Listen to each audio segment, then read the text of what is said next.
Chapter 339, The Popular Prison. 4. Lan Ming was stunned. Did he hear it wrong? What he heard was, "Goodbye, I won't see you out."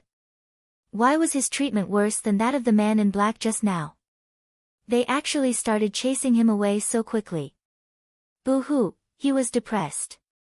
"Hey, why aren't you leaving yet?" Freak urged Lan Ming when he saw him standing there motionlessly like a fool. Alas! Lan Ming, who was wallowing in self-pity, sighed after coming back to his senses. No wonder that man in black almost vomited blood from anger. These two fellows indeed had the capital to anger someone to death. In fact, he was only one step slower than the man in black just now. Therefore, he had hidden in the dark. When he saw the man in black almost vomiting blood from anger, he laughed in his heart. But now that it was his turn to be despised, he couldn't laugh anymore. "I really came to save you," Lan Ming said helplessly. Alas! He could only accept it when he encountered these two troublesome people. "Why?"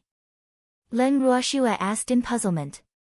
"Because you're from my mystic association." "Is there a need to ask?" Lan Ming was depressed. These two people's thoughts were really. "So what?"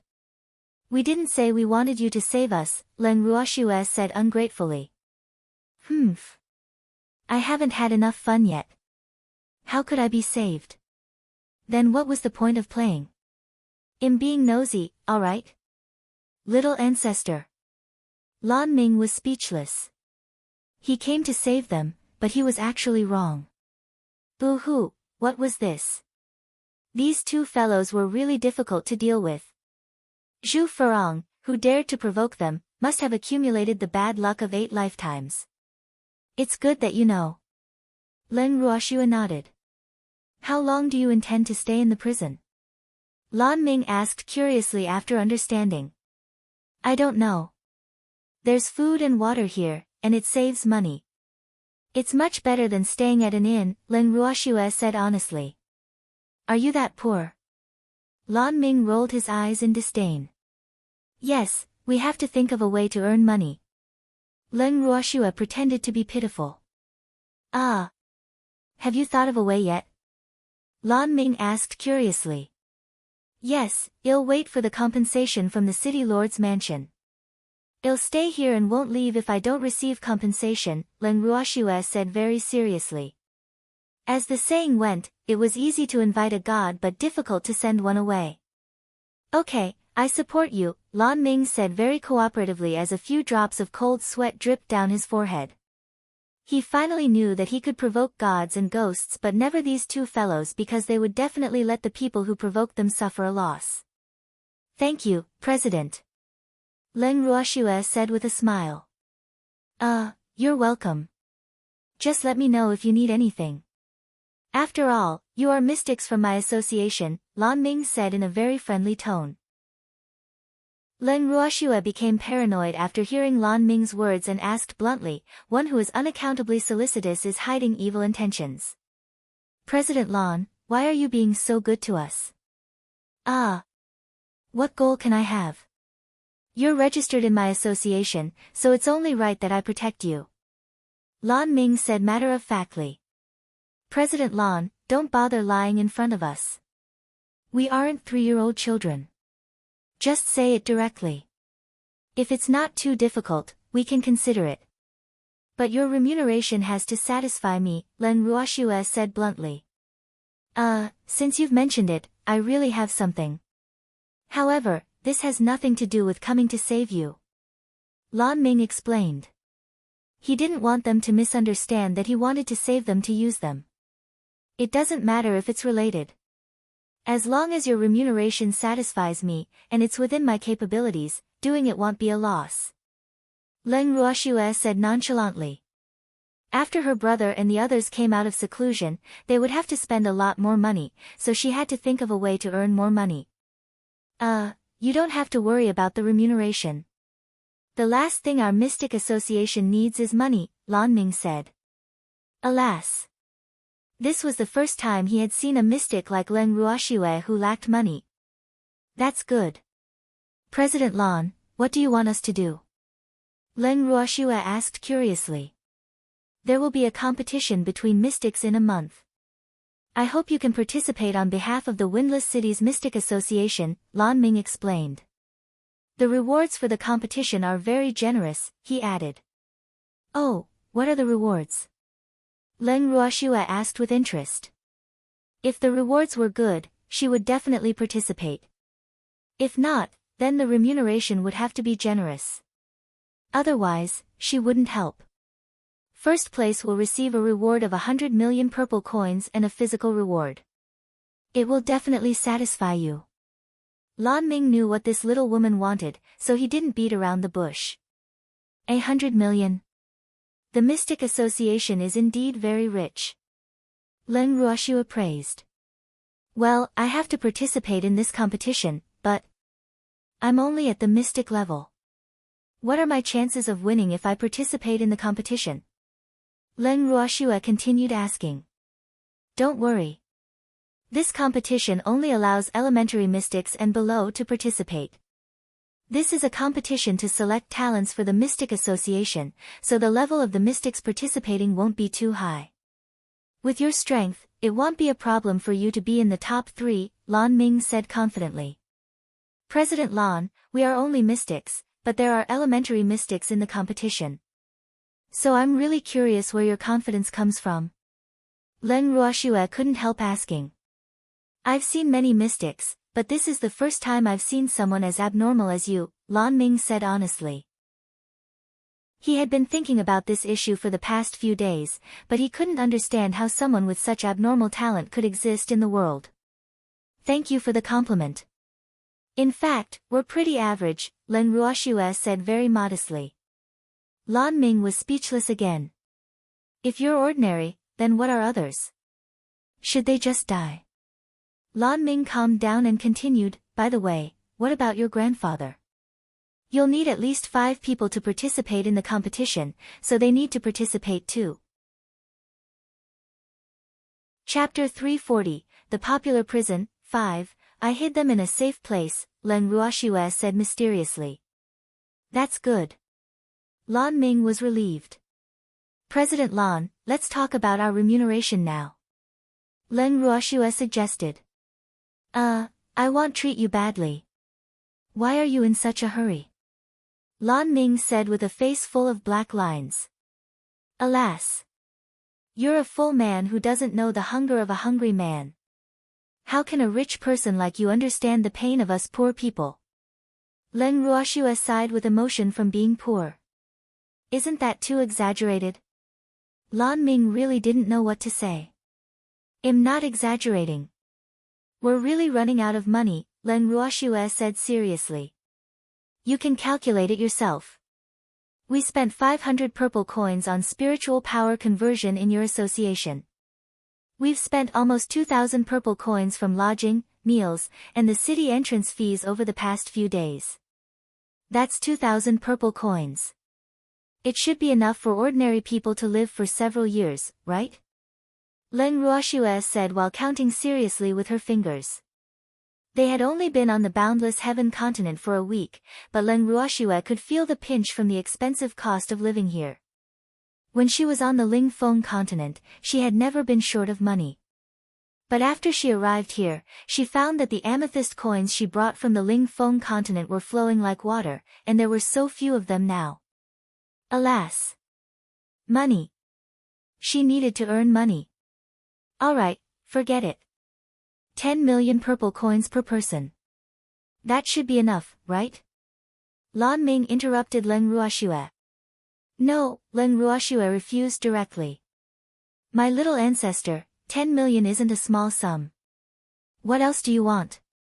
Lan Ming said weakly. Why is this girl so difficult to deal with?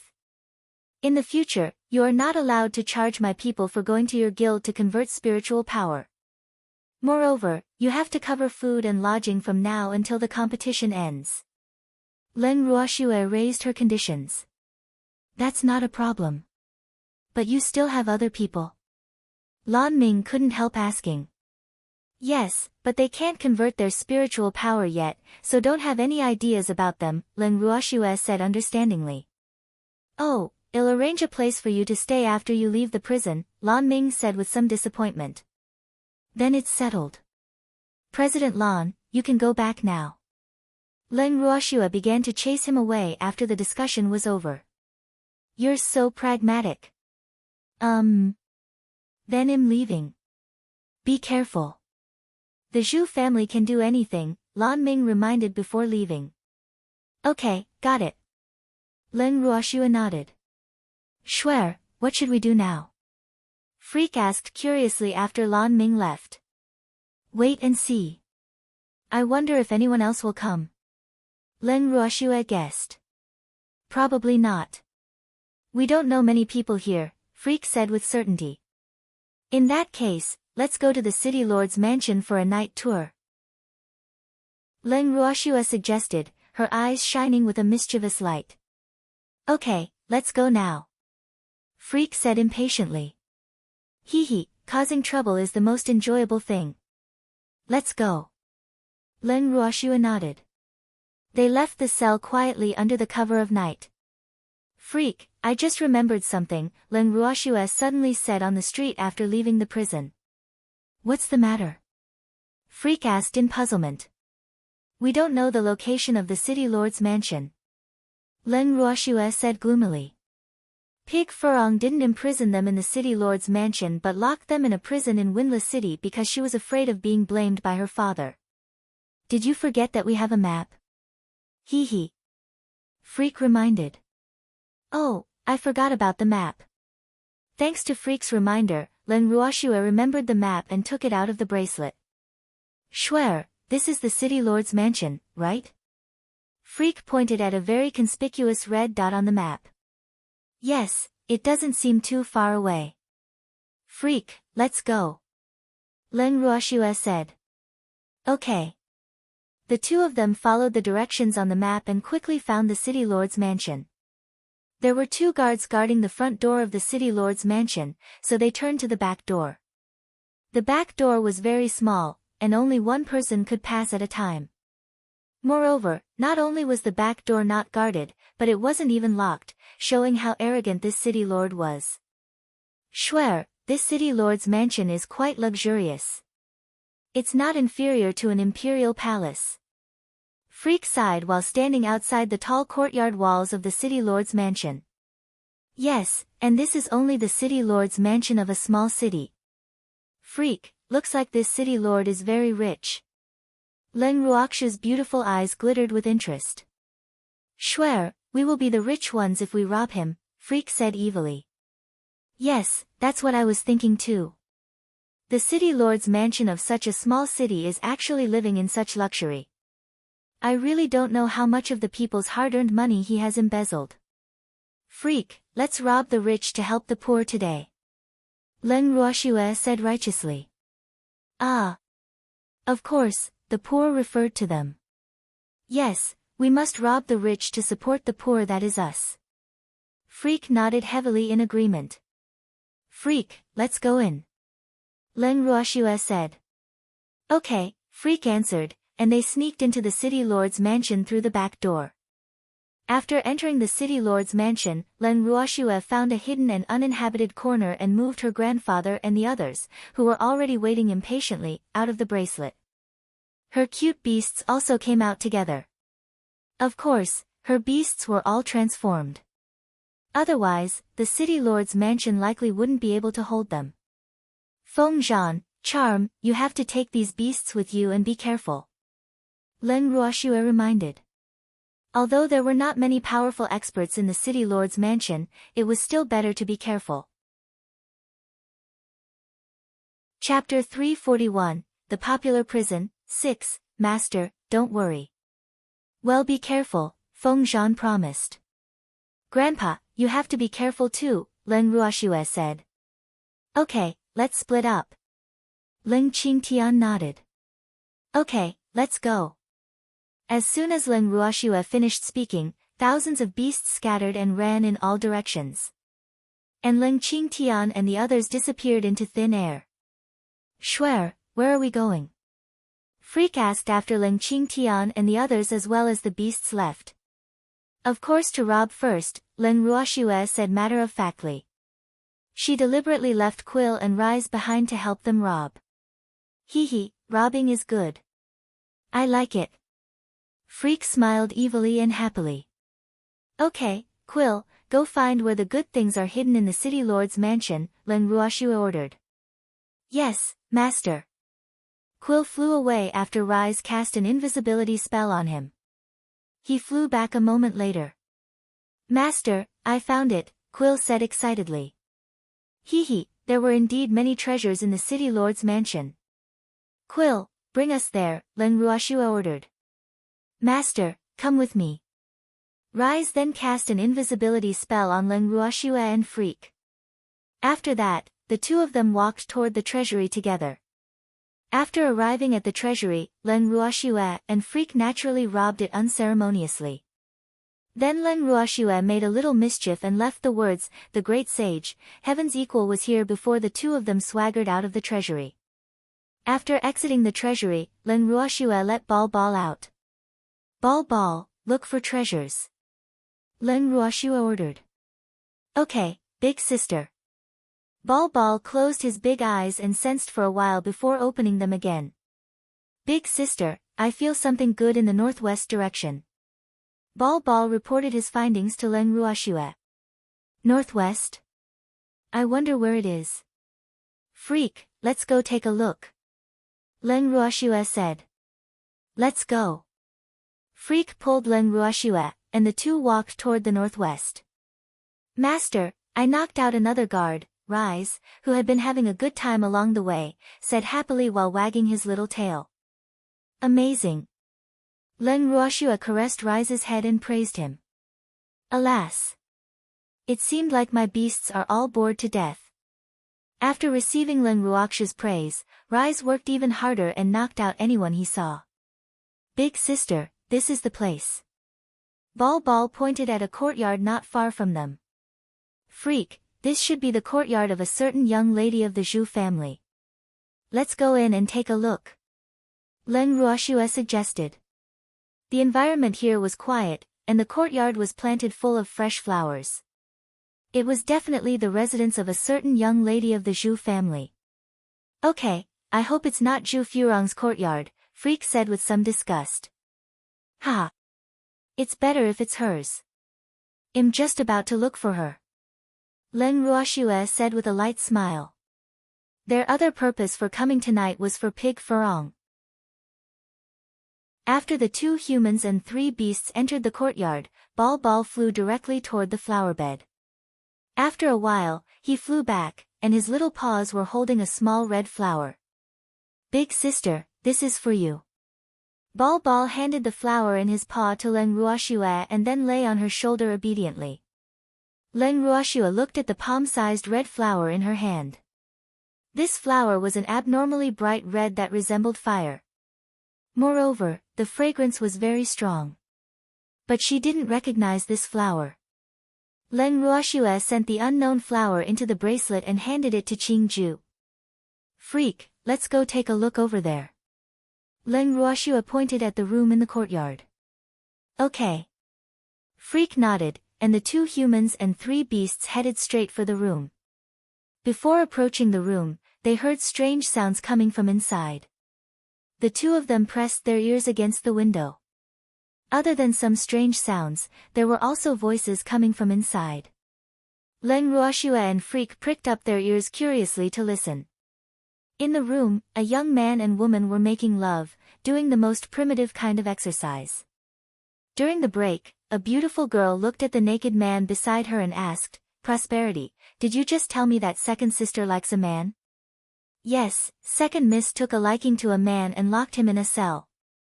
But that man has a wife and doesn't like second miss at all. Tonight, second miss even ordered her subordinates to go to the cell. She originally wanted to plot for the two of them to escape from the prison, but who knew that the two of them actually refused to follow me, the young man said gloomily and then rolled over to press the girl under him again. Prosperity, look at how anxious you are. Let me rest for a while, the girl said with some dissatisfaction. Third miss, I missed you so much, the young man said aggrievedly. Prosperity, answer my question honestly first. The girl pouted coquettishly. Yes, please ask, 3rd Mississippi. I will tell you everything I know, the man named Prosperity promised. Prosperity, do you think that man will agree to second sister? Zhu Yanrong asked worriedly. Probably not, Prosperity said uncertainty. In fact, he knew very well that the man didn't care about the second miss at all. That's good. Zhu Yanrong was relieved after hearing what Prosperity said. There was nothing she could do. If her second sister married in advance, her father would definitely marry her to that old man, so she had to ruin her second sister's plan. 3rd Miss, why don't you want second miss to get married? If second miss marries someone, wouldn't there be no one who can snatch President Lon from you? Prosperity asked in puzzlement. It was not a secret in Windless City that the 3 Zhu sisters liked President Lon of the Mystic Association. Second sister isn't my match, but if she marries someone, father will have to marry me to that old man from the Sun family, so of course I have to stop second sister from marrying. Prosperity, you have to help me. Zhu Yanrong wheedled.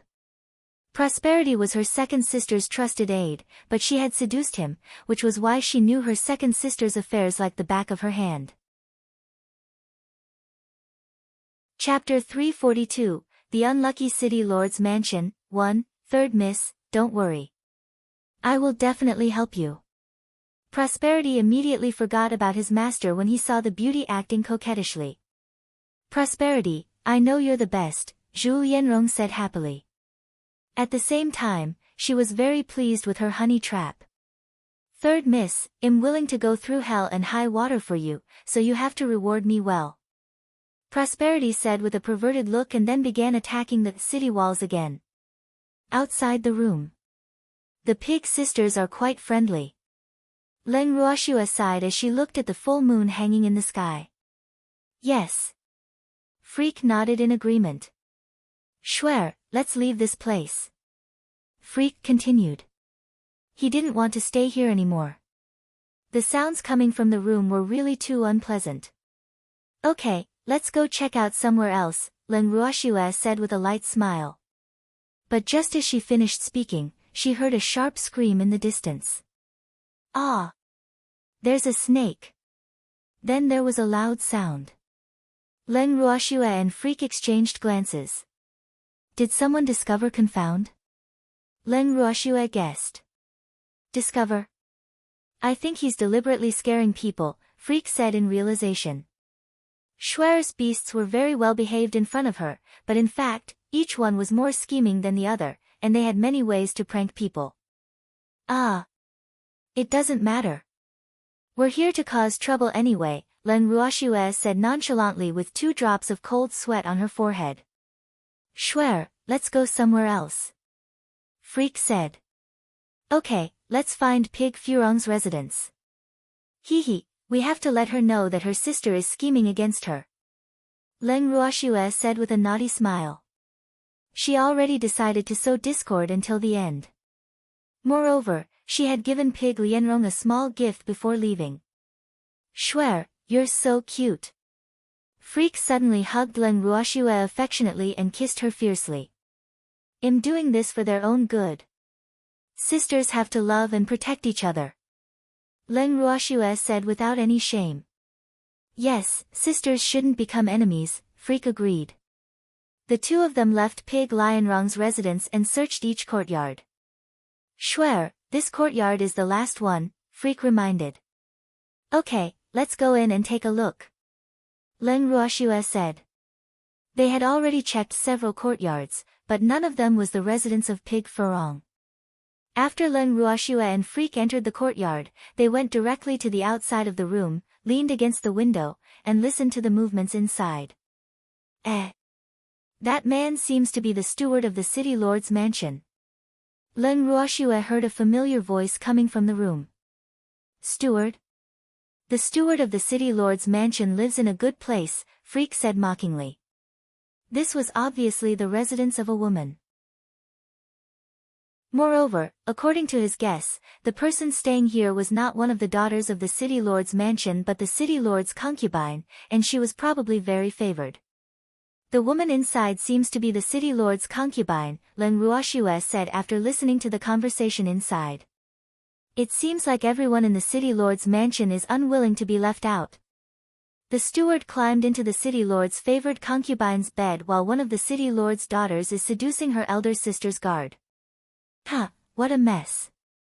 Freak smiled with contempt. I'll leave some gifts for them too.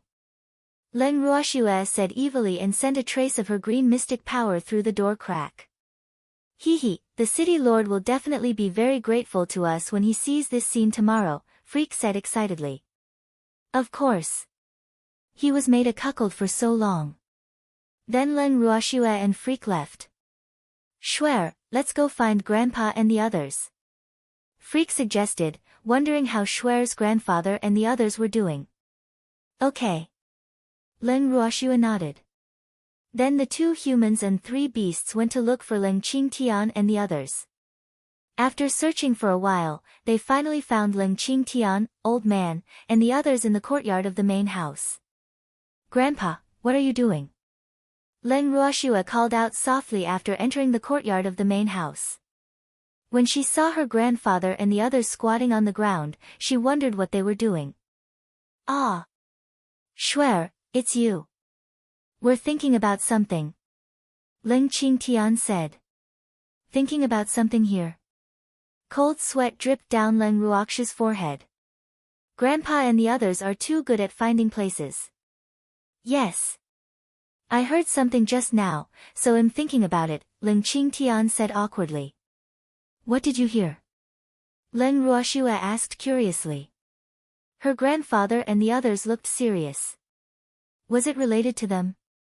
Lass, do you know the relationship between the city lord's mansion and the Sun family? Old Zhao asked. Yes, why? The relationship between the city lord's mansion and the Sun family didn't seem to be a secret.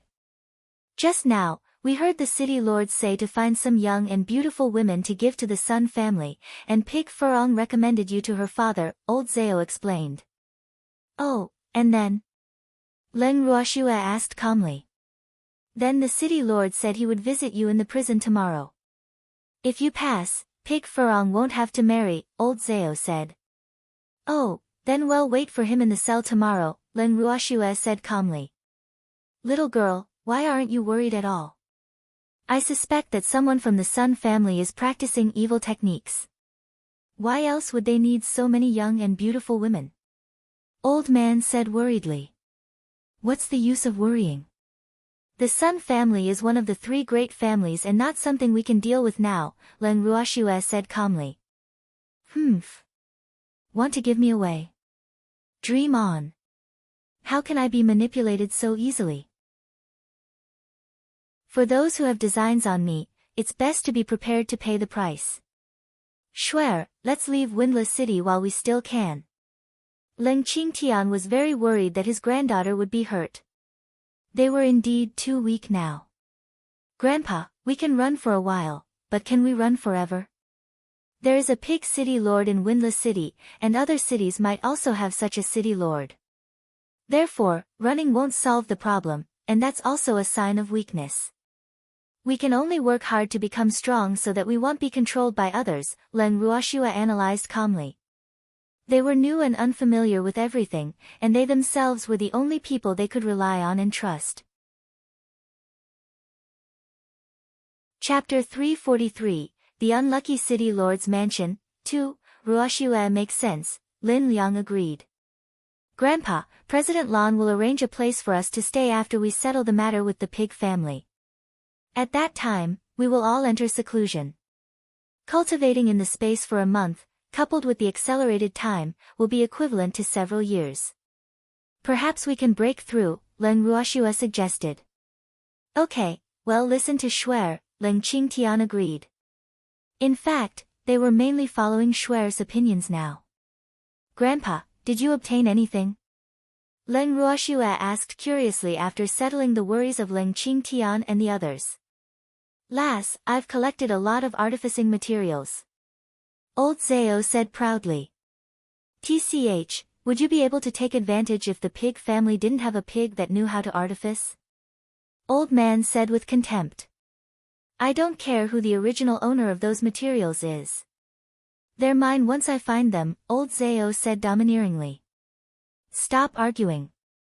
By the way, do any of you know where Pig Furong lives? Len Ruoshua asked helplessly. Yes. Lass, come with me, old Zao said excitedly, eager to go. Len Ruoshua and Freak soon arrived at Pig Furong's residence under the lead of old Zao and the others. After reaching Zhu Furong's residence, Len Ruoshua quietly sneaked into her room, knocked her out, and stored her in a pet ring. Shuer, what do you want to do with her?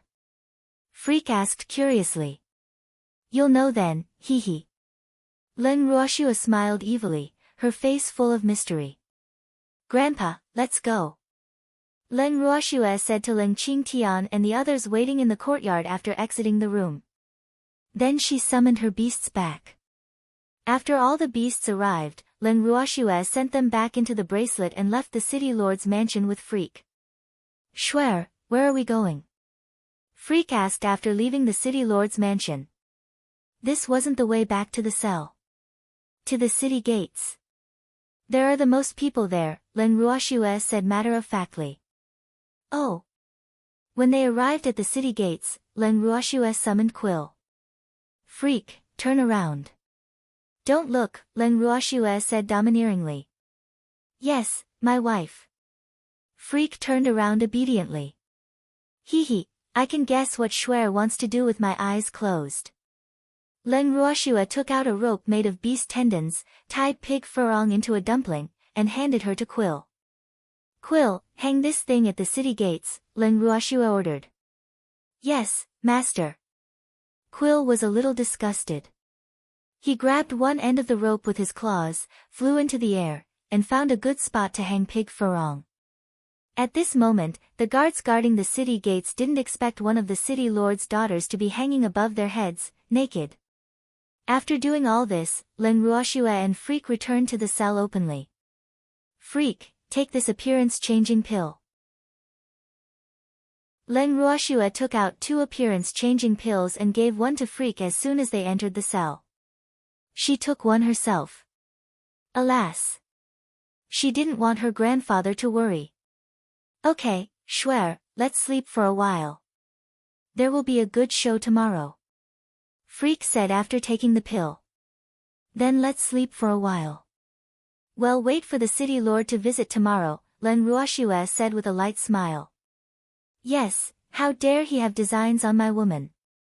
He's dead meat, Freak said hatefully. Then he lay on the recliner with Len Ruoshua in his arms. The next morning. Ah! Shuer, why are you beating me up? Freak covered his face with tears in his eyes, aggrieved. Ah! You're Freak? Len Ruoshua was embarrassed. She opened her eyes and saw a fat stranger hugging her, so she punched him without thinking. Ah! When she woke up, she really forgot that Freak ate an appearance-changing pill last night because the appearance-changing pill had yet to show its effects when they went to sleep yesterday. Moreover, this appearance-changing pill was newly concocted by her, and she had added many new medicinal herbs in it, so she wasn't sure what the appearance-changing pill would turn Freak into. To be honest, she wasn't very certain of its effects either. But the appearance-changing pill actually turned Freak into an ugly fatty, which was unexpected. Shuer, you can't even recognize me anymore. Boo-hoo. I'm so sad. Freak said sadly, his tears threatening to fall. I didn't do it on purpose. You've really changed too much. Len Ruoshua said embarrassedly. How could she expect that a mere appearance-changing pill could change the appearance and figure of Freak? Boo-hoo. Shuer, no matter how ugly you become, I can instantly recognize you by your smell. How can you not recognize me? The more he thought about it, the sadder he became. Boo-hoo. Ah. What does he mean by smelling me? When did he become a little dog? Len Ruoshua was at a loss for words. Freak, I'm sorry. I was scared because I wasn't mentally prepared. Len Ruoshua said guiltily. Then kiss me, and I'll forgive you. Freak took the opportunity to ask for a kiss. Let's not kiss first, okay? I think it's weird, Len Ruoxue said tentatively. No, woo-woo. Swear, you despise me. I didn't even despise you. In fact, you're also ugly. Freak choked with sobs. Don't cry. Fine, I'll kiss you. Who's afraid of who? Len Ruoxue said stubbornly. With that, she pulled Freak's head closer, closed her eyes, steeled her heart, and kissed him. Well, even though his appearance has changed, he doesn't feel different. Fortunately, luckily. After kissing for a long while, Freak was finally satisfied. Swear, you look so ugly, Freak teased with a chuckle. Really? Let me see. Len Ruoxue took out a mirror from the bracelet and saw her current appearance through the mirror. Chapter 344, The Unlucky City Lord's Mansion, 3, Damn. Is this me? Freak made an understatement. Her current appearance wasn't something that could be described with the word ugly. In the mirror, her skin was yellow, her hair was dry, and her facial features weren't straight. Her mouth was crooked, one of her eyes was big, the other was small, her nose was red, and her body was a little swollen. In short, she was a woman too ugly to be called merely ugly. Freak, I've troubled you, Len Ruoxue said very sincerely to Freak after admiring her appearance. It's okay. I don't mind, so you can't despise me either. Freak said coquettishly as his starry eyes welled up with tears. In fact, he was quite satisfied with Schwer's current appearance. Hee, this way, no man would have any ideas about his Schwer. Yes, I don't despise you. I was only a little uncomfortable just now. Did it hurt? Len Ruoxue said with some heartache while lightly caressing the bruises on Freak's face. It doesn't hurt. I have thick skin. Your strength won't hurt me. Hee. Freak hugged Len Ruoxue and smiled foolishly. That's good. Then Len Ruoxue summoned Rise and ordered, Rise, go out and scout the situation. I guarantee to complete the task. Rise stared at Len Ruoxue in disbelief for a long time before thinking, boo-hoo. Where is my incomparably beautiful female master? Freak, I'm a little depressed, Len Ruoxue said leisurely after Rise disappeared. She didn't expect the effects of this appearance-changing pill to be so remarkable, actually changing her and Freak so thoroughly that even her own beasts almost couldn't recognize her. Ah. Schwer, it's okay. They will get used to it, Freak comforted. Okay, I'll make do first for our safety. Len Ruoxue nodded. About half an hour later, Rise returned to the cell. Master, it's so lively outside now, Rise said happily while climbing onto Len Ruoxue's wrist. Hee, moreover, he had helped spread some rumors. Report it, Len Ruoxue said with interest. Master, that naked woman is still hanging at the city gates. I heard that the city lord thought of many ways but couldn't save her from above. Many people have gone to the city gates to watch the commotion. Moreover, I hid in the crowd and told everyone what happened last night in the city lord's mansion. Hee, Windless City is almost a mess now, Rise said with a face full of pride. Well done, Len Ruoxue praised. Ha, this is exactly the effect I want. The city lord must be so angry that he's about to vomit blood.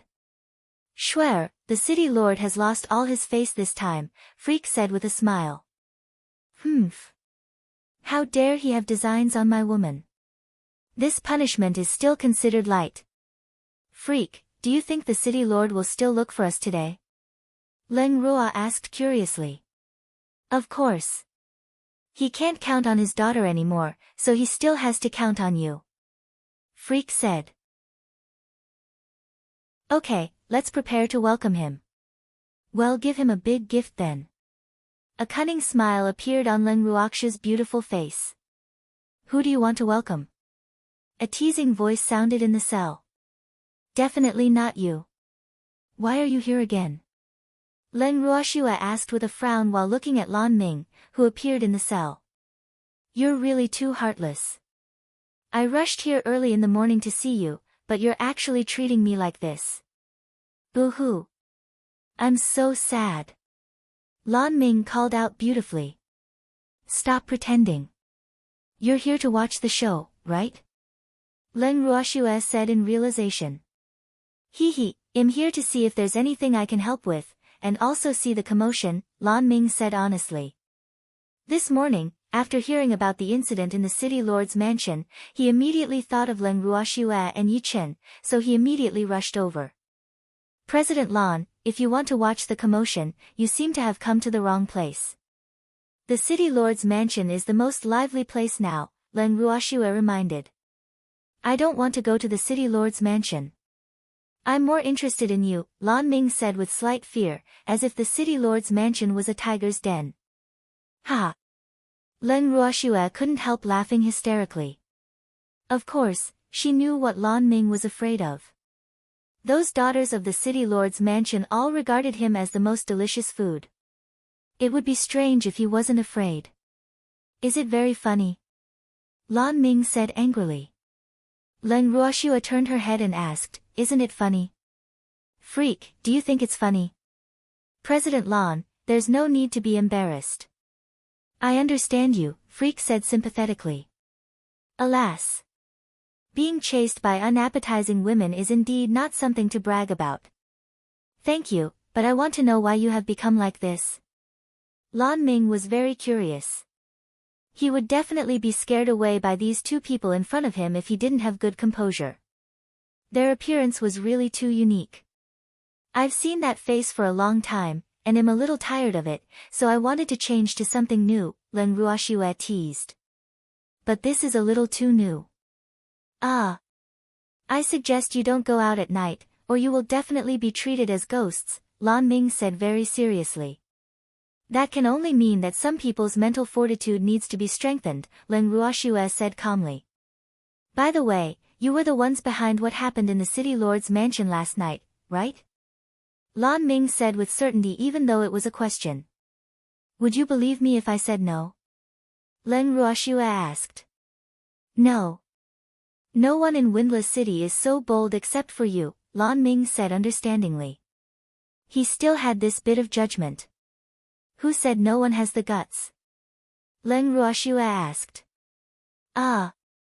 Really? Why don't I know? Lan Ming was stunned. He had been in Windless City for several years, but he had never heard of anyone who dared to look down on the city lord. After all, the city lord was heaven to the people of Windless City. It's you. Leng Ruoxue said lightly.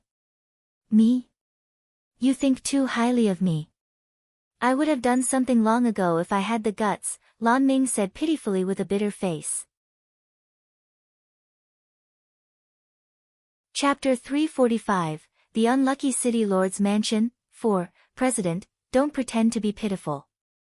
Your acting skills are too lousy, Leng Ruoxue said disdainfully.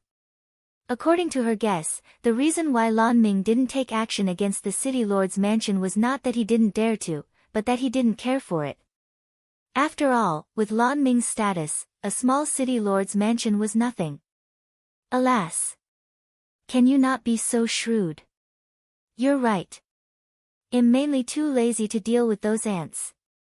Lan Ming's handsome face was full of disdain. Even ants will bite.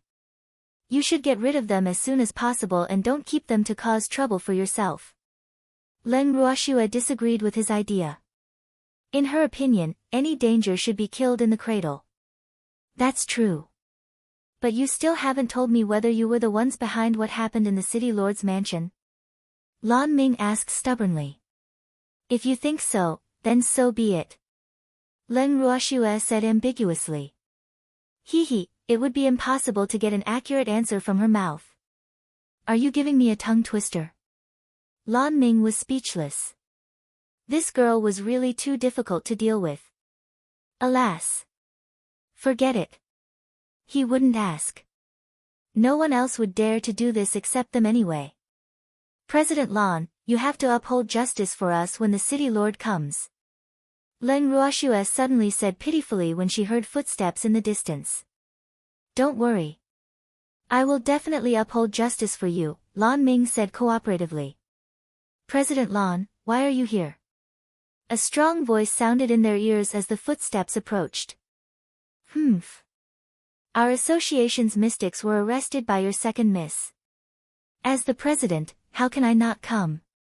Lan Ming snorted coldly. What? They are mystics? Zhu Binghuan was shocked and felt that something was amiss. He knew very well that the people locked in the cell were the people his daughter mentioned, and he was here for these two people today. What? Sir City Lord, don't you believe me? Lan Ming glanced at Zhu Binghuan coldly. Zhu Binghuan wiped the cold sweat off his forehead and said with a smile, Ah. President Lan, that's not what I mean. I just felt that I couldn't feel the aura of mystics on them, so I was a little curious. You're only a spiritual deity, yet you still want to feel the aura of mystics. Humph. What a delusion. You're daydreaming, Lan Ming said without giving him any face. If mystics couldn't hide their auras and allowed spiritual deities to sense them, they would be failures. Ah. President Lan, that's not what I mean. What I mean is that many mystics like to release their auras, so, Zhu Binghuan explained fearfully. City Lord Zhu, have you seen a true mystic powerhouse? Mystics who can become powerhouses are very low-key. Those that like to be smug can only be considered trash, Lan Ming said disdainfully. President Lan is right. Zhu Binghuan braced himself and agreed, but he couldn't help cursing in his heart. Damn, you're a powerhouse, so of course you don't care about ordinary mystics. But those mystics are already considered powerhouses in our eyes. Are you the people my daughter arrested because you stole her jewelry? Zhu Binghuan changed the topic and turned his gaze to the two people in the cell. But what he saw almost scared him out of his wits. Damn, where did these ghosts come from? They purely want to scare people. He had lived for dozens of years, but this was the first time he had seen people so ugly and unique. It was too shocking. Seeing the two people hugging each other in the cell, he deeply doubted his daughter's eyesight. Damn it, even if you don't want to marry that person from the Sun family, you don't have to find someone so ugly. Do you want to scare him to death? What was more infuriating was that Furong actually dared to recommend her to him, saying that the woman was a drop-dead gorgeous beauty. She made him think about her the entire night. In the end, he hurriedly settled the mess in the mansion this morning and then immediately rushed to the cell. However, not only did he not see any shadow of the beauty, but he even saw the ugliest woman in the world. What was even more unacceptable was that these two were actually mystics. Boo-hoo. Heaven is really too unfair. Such ugly people can actually become mystics. City Lord Pig, have you heard of mystics who steal? Leng Ruoxua questioned coldly. Ah. This, Zhu Binghuan was at a loss for words. Mystics had incomparably noble statuses on the boundless heaven continent. Therefore, he had really never heard of any mystics stealing. City Lord Pig, the public security of your windless city is really too poor. Not only do you throw things away, but you also casually arrest people, Freak added. Yes, City Lord Pig. You have to give our Mystic Association an explanation for this matter. Lan Ming also joined in the fun. I think this should be a misunderstanding. I'm really sorry, you too. Zhu Binghuan felt cold sweat flowing down his back after hearing what Leng Ruoxue and the others said. Alas! His greatest wish now was that this matter could be reduced to a small matter. He didn't dare to provoke the Mystic Association after all. Boo-hoo. Do you think everything will be okay just because of a misunderstanding? Leng Ruoxue said indifferently, her eyes flashing with a terrifying light. That's right. We were wronged by your city lord's mansion and suffered serious mental damage, so you have to give us a satisfactory explanation. Otherwise, we will stay in this cell, Freak echoed.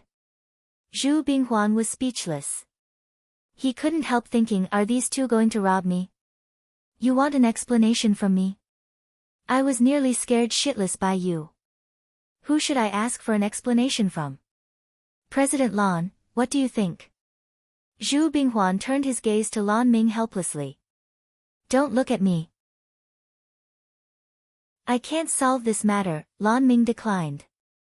Hee, we were wrong to have wronged you too. Please state your requests. As long as I can do it, I will. Zhu Binghuan had to smile obsequiously at Leng Ruoxue and freak since Lan Ming was unwilling to help. Chapter 346, The Unlucky City Lord's Mansion, 5, Sir City Lord is quite sensible. Leng Ruoxue nodded with appreciation. Hee, this is indeed our fault, Zhu Binghuan said good-naturedly, even though he was about to vomit blood from anger. Then we won't stand on the ceremony. This is the list of the compensation we're requesting. City Lord Pig, please take a look. Leng Ruoxue took out a piece of paper that she had prepared long ago and handed it to Pig Binghuan. I am willing to compensate as long as you two are willing to let this matter pass, Zhu Binghuan said through gritted teeth after looking at the list. The list had a lot of things, but it was not difficult to do with the wealth of the City Lord's mansion. At this moment, he still didn't know that the treasury of the City Lord's mansion had long been emptied. All right. This matter will be resolved once City Lord Pug sends the compensation, Leng Ruoxue said readily. Hee, can you two leave now? I'll arrange a place for you to stay, Zhu Binghuan said ingratiatingly. There's no need for lodging. This cell is pretty good, Freak said calmly. He was in no hurry to leave. No. How can people live here? Zhu Binghuan said anxiously. City Lord Pig, we don't dare to leave. If we leave and you renege on your promise, our loss will be immense, Leng Ruoxue said bluntly. I swear on my reputation that I won't go back on my word. Zhu Binghuan was depressed. Why were these two so difficult to deal with? It was so easy to invite a god but difficult to send one away. I'm sorry. We don't believe in so-called credibility, Freak said without giving face. Even though Zhu Binghuan was about to explode from anger, he still had to ask patiently, Then what do you want me to do so that you're willing to leave this place? You can choose to establish a contract. It's that simple. Leng Ruoxue reminded very kindly. Okay. Zhu Binghuan immediately established the contract without hesitation. As the contract array descended, the contract was formally established. Two little ancestors, is it okay now? Zhu Binghuan asked weakly. He wanted to invite these two gods of plague away even if he had to pray to them now. Just barely passable. Leng Ruoxue said with dissatisfaction. Hearing this, Zhu Binghuan felt like smashing his head against a piece of tofu. He already established a contract with them, but these two gods of plague were actually still not satisfied. Since the matter has been resolved, I'll take the two of them away. Lan Ming suppressed his smile while watching the commotion. Okay. Thank you, President Lan. Please take them away quickly. Zhu Binghuan said impatiently. City Lord Pig, you better prepare our compensation quickly. We don't have much patience, Freak reminded before leaving the cell. Then the two of them left the prison with Lan Ming. You are really too amazing. I'm impressed. Lan Ming couldn't help teasing them on the way to their new residence. President Lan, you haven't bought a ticket after watching the show for so long. Leng Ruoxue reminded lightly. Yes, what Shuer says is reasonable. You can't watch our show for nothing, Freak said very cooperatively. Lan Ming was stunned and then said speechlessly, You. Don't you care too much about money? I told you, we're poor. Leng Ruoxue said nonchalantly. But you can't earn money from your friends, Lan Ming argued. Friends? Who are you talking about? Leng Ruoxue pretended to be stupid. Of course it's me. I'm already treating you as my friends, Lan Ming said very seriously. Oh. That's your problem. We haven't treated you as a friend yet. Freak said without giving him face. Lan Ming was so angry that he was at a loss for words. These two are he really wanted to beat them up now. In fact, even if we treat you as a friend, we still have to collect the money.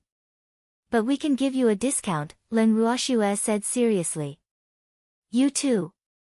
I'm impressed. Lan Ming was so angry that he stopped talking. He only spoke again after bringing Leng Ruoxue and Freak to the residence he had arranged for them.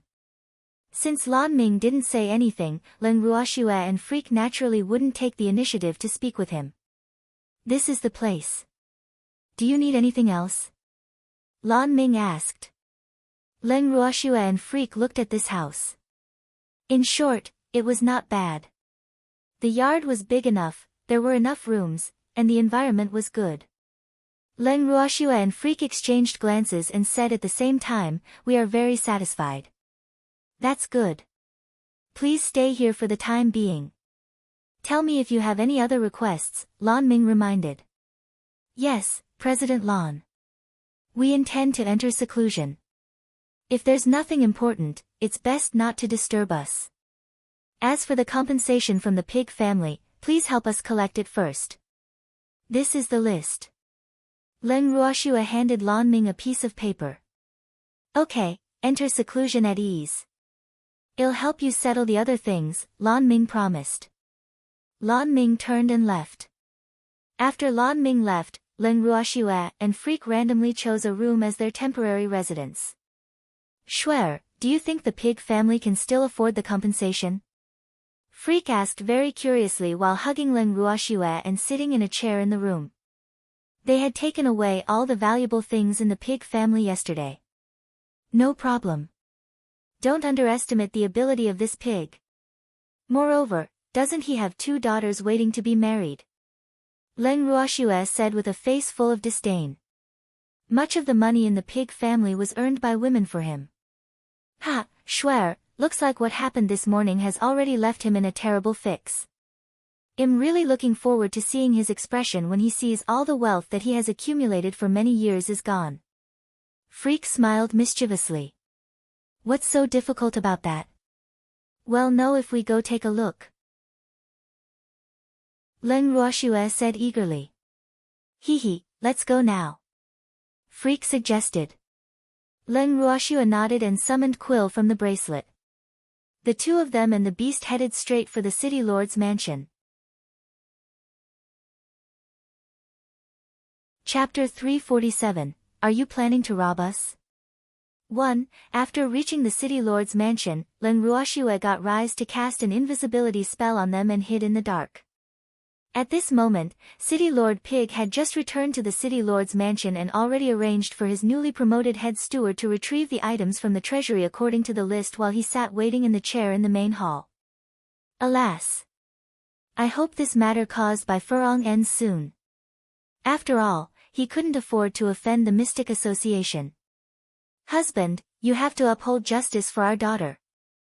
Zhu Furong's biological mother, the second madam of the city lord's mansion, ran in with a crying face.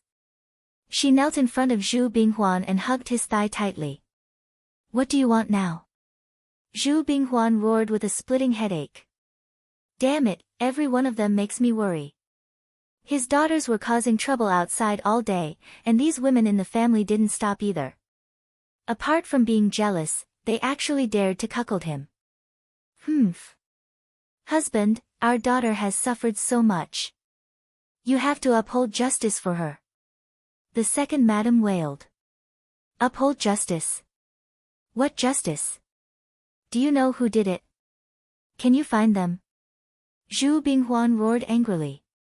Damn, these troublesome women really think I'm omnipotent. Husband, Furong suspects that it was the 2 people she captured. Husband, we can't let them go, the second madam said fiercely. Boo-hoo, her daughter was basically ruined, so she had to find a scapegoat this time. Otherwise, her husband would definitely not let Furong off easily. You mean the 2 people in the cell did it? Zhu Binghuan questioned. Yes. Furong said that there could be no one else except them, the second madam said with certainty. Anyway, she would insist on this, and she believed that with her husband's ability, he could definitely convict the 2 of them even if there was no evidence. Alas! Furong can forget about marrying into a good family in the future since such a thing happened. Thus, she had to find someone to vent her anger on. And those two people were the two unlucky people. Weren't they locked up in the cell? How could they have the chance to do it? Zhu Binghuan continued to question. They must have escaped, the second madam guessed. Nonsense. Those two people were properly locked up in the cell. Moreover, do you know their identities? Zhu Binghuan roared furiously. He didn't even have the time to send those two plague gods away. How could he dare to cause them trouble? Husband, could it be that they have some extraordinary identity? The second madam asked doubtfully. That's impossible, isn't it? Furong said that they're just ordinary commoners. Moreover, they don't seem to have any background. Those two are from the Mystic Association. The Mystic Association. Do you dare make them into scapegoats? Zhu Binghuan roared. Humph. What a pig's head. No wonder her daughter is equally stupid. How is this possible? The second madam said in disbelief. Why not? President Lan said it himself. How could it be fake? Humph. Do you know how much wealth our Zhu family lost because of your good daughter? Go pack up for Furong and get her to marry into the Sun family 3 days later, Zhu Binghuan ordered resolutely. Husband, you can't treat Furong like this. She is your daughter, the second madam cried. She was unwilling to let her daughter marry into the Sun family. Even though the Sun family was one of the 3 great families, she knew very well what the situation with the Sun family was. Boo-hoo, none of the women who married into the Sun family could live for more than 3 years. I don't want a daughter who only knows how to cause trouble for me all day, Zhu Binghuan said ruthlessly. Husband. The second madam opened her mouth to say something, but Zhu Binghuan interrupted her. Say nothing else. I've already made up my mind, Zhu Binghuan said forcefully. Seeing that she could no longer do anything, the second madam wiped the tears off her face and was about to leave when she saw the head steward rushing into the main hall. Master, bad news. Our treasury has been robbed, the head steward said loudly. Boo-hoo, he was originally the deputy steward of the city lord's mansion. He had just replaced the head steward after the incident, but he didn't expect to encounter such a thing on the first day of his promotion. Boo-hoo. Zhu Binghuan grabbed the head steward's collar and roared with a red face, what did you say? Say it again. Master, our treasury was robbed, the head steward stammered. How is that possible? That place is very secretive. How could it be robbed? Zhu Binghuan really couldn't believe this. He was extremely confident in the security of his treasury. Master, look at this. The head steward handed him a piece of paper with trembling hands. Zhu Binghuan took the note, opened it, and read it. Then he crumpled the note fiercely and threw it on the ground while striding toward the treasury. When they arrived at the treasury, Zhu Binghuan looked at the empty treasury. Blood rushed to his head, and his vision darkened as he fainted. Husband! Master! The second madam and the head steward exclaimed as they rushed over to help Zhu Binghuan. My treasures! My lifelong collection! The first thing Zhu Binghuan did when he woke up was to cry loudly. Boo-hoo! All my treasures are gone. This was even more unbearable for him than losing his parents. Master, the second madam didn't know how to console him. Her heart ached too since all the money was gone. Boo-hoo! Steward, compile an announcement immediately to make this great sage, heavens equal a wanted person. Zhu Binghuan ordered with tears in his eyes. Yes, master. I'll go right away, the head steward hurriedly said while wiping the sweat off his forehead before turning to leave. Husband, what should we do? The second madam asked fearfully. How could their family live without this money? Who am I supposed to ask? Do you know that I have to compensate those 2 mystics because of your good daughter? Where am I supposed to find enough riches to compensate them now? Zhu Binghuan roared furiously. What a bunch of incompetent women. Boo-hoo. Chapter 348, Are you planning to rob us? 2. What kind of bad luck was this? Last night, his house was raided by spirit beasts, and this morning, people discovered that his favored concubine was having an affair with his steward and that his daughter seduced the guards. In addition, another daughter was hanging naked at the city gates. And now, he just discovered that the treasury was robbed. Boo-hoo, who was the one messing with him? Husband, the second madam choked up and didn't dare to spout nonsense. Boo-hoo. Hurry up and pack up for Furong. I'll send her to the Sun family tomorrow, Zhu Binghuan said ruthlessly. Yes. The second madam knew that her husband wouldn't change his mind now, so she could only resign herself to fate and pack her daughter's things. Zhu Binghuan stood alone in the huge treasury in a daze. His heart was bleeding. Humph. Great sage, heaven's equal, you better not let me find you, or you're dead meat. After watching enough of the commotion, Leng Ruoxue and Freak left the city lord's mansion and returned to their residence. Ha! Schwer, it's so funny. Freak laughed out loud when they returned to their room, feeling incomparably happy. Yes, according to my guess, there should be a lot of happy events happening in the city lord's mansion soon, Leng Ruoxue said with a light smile while leaning in Freak's arms. The city lord's mansion had suffered considerable losses, so Pig Binghuan would definitely be financially strapped during this period of time. Ha, Schwer, he still has to think of a way to pay us the compensation. Freak said with a smile. Yes, Freak. Let's enter seclusion today. Leng Ruoxue said with a nod. Okay. Leng Ruoxue brought Freak into the bracelet. Leng Qingtian and the others, who were waiting for them, were shocked when they saw them. Heavens! Where did these ghosts come from? Lass, can you not be so scary? Old Zao said exaggeratedly while clutching his chest. Even though they were already mentally prepared, the appearance of the girl and Brat Yi was really too shocking now. It was impossible for them to guard against them. Ah! Schwer, are you Schwer? Leng Qingtian rubbed his eyes in disbelief. Grandpa, of course it's me. 2 drops of cold sweat dripped down Leng Ruoxue's forehead. Boo-hoo. Grandpa actually can't even recognize me anymore. Ah. Schwer, you will be very safe with such a get-up. Leng Qingtian thought for a long time before he came up with something less rude. Alas. If this appearance isn't safe, then I will truly have to suspect the aesthetics of the men in this world, old man teased.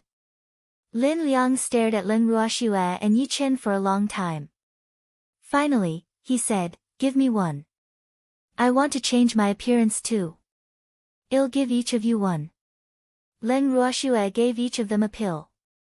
Hee, she and Freak couldn't be the only ones who changed their appearances.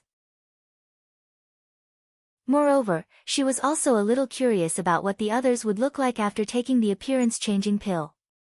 Leng Qingtian and the others took the pills and put them in their mouths at the same time. Grandpa, this pill will take effect an hour later, Leng Ruoxue explained.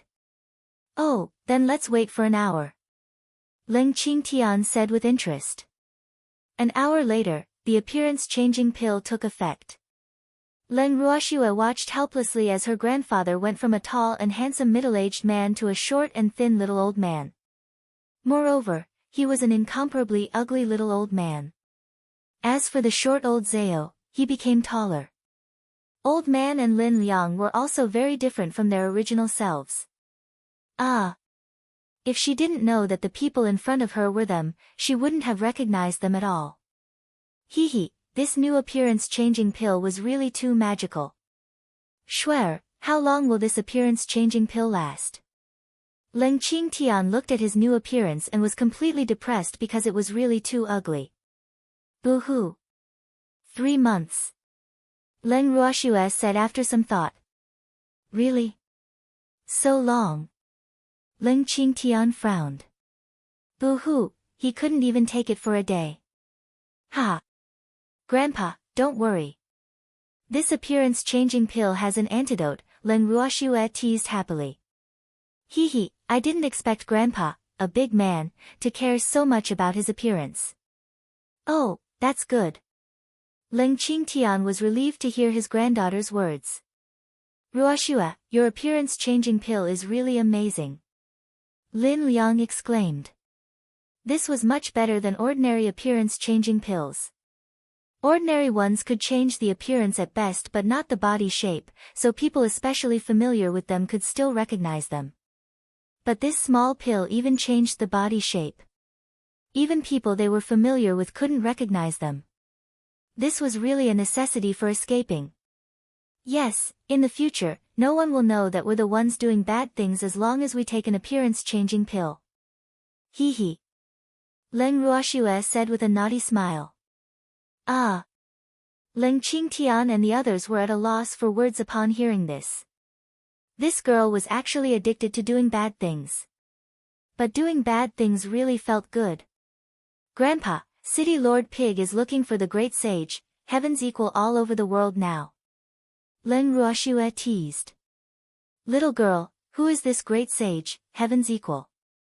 Will there be any trouble if you push the blame onto him? Old man said worriedly. And he couldn't help thinking, does little girl have a grudge against that great sage, heaven's equal? Why else would she make him the scapegoat? Ah. The great sage, heaven's equal is actually just a person I made up. There isn't someone like that in this world. Leng Ruoxue explained with 2 drops of cold sweat dripping down her forehead. Oh, that's good. Old man was relieved. Grandpa, I've already promised President Lan to participate in the Mystic Association's competition in a month. Moreover, the rewards for the competition are very generous, so we should take advantage of this month to cultivate diligently and strive to attain all the rewards. Leng Ruoxue said. Okay. If we can win those rewards, coupled with the remuneration that President Lan will pay us, we won't be so short of money, Leng Qingtian said happily. They were aware of the deal between Lan Ming and Shuer in the cell that day. So if they could obtain good results, they would be able to accumulate wealth. Chapter 349, Are you planning to rob us? 3. Grandpa, let's enter seclusion from today onward. I've already spoken with President Lan. There should be no one disturbing us, Leng Ruoxue said. Okay, let's try to break through. Leng Qingtian walked toward his residence and prepared to enter seclusion as soon as possible.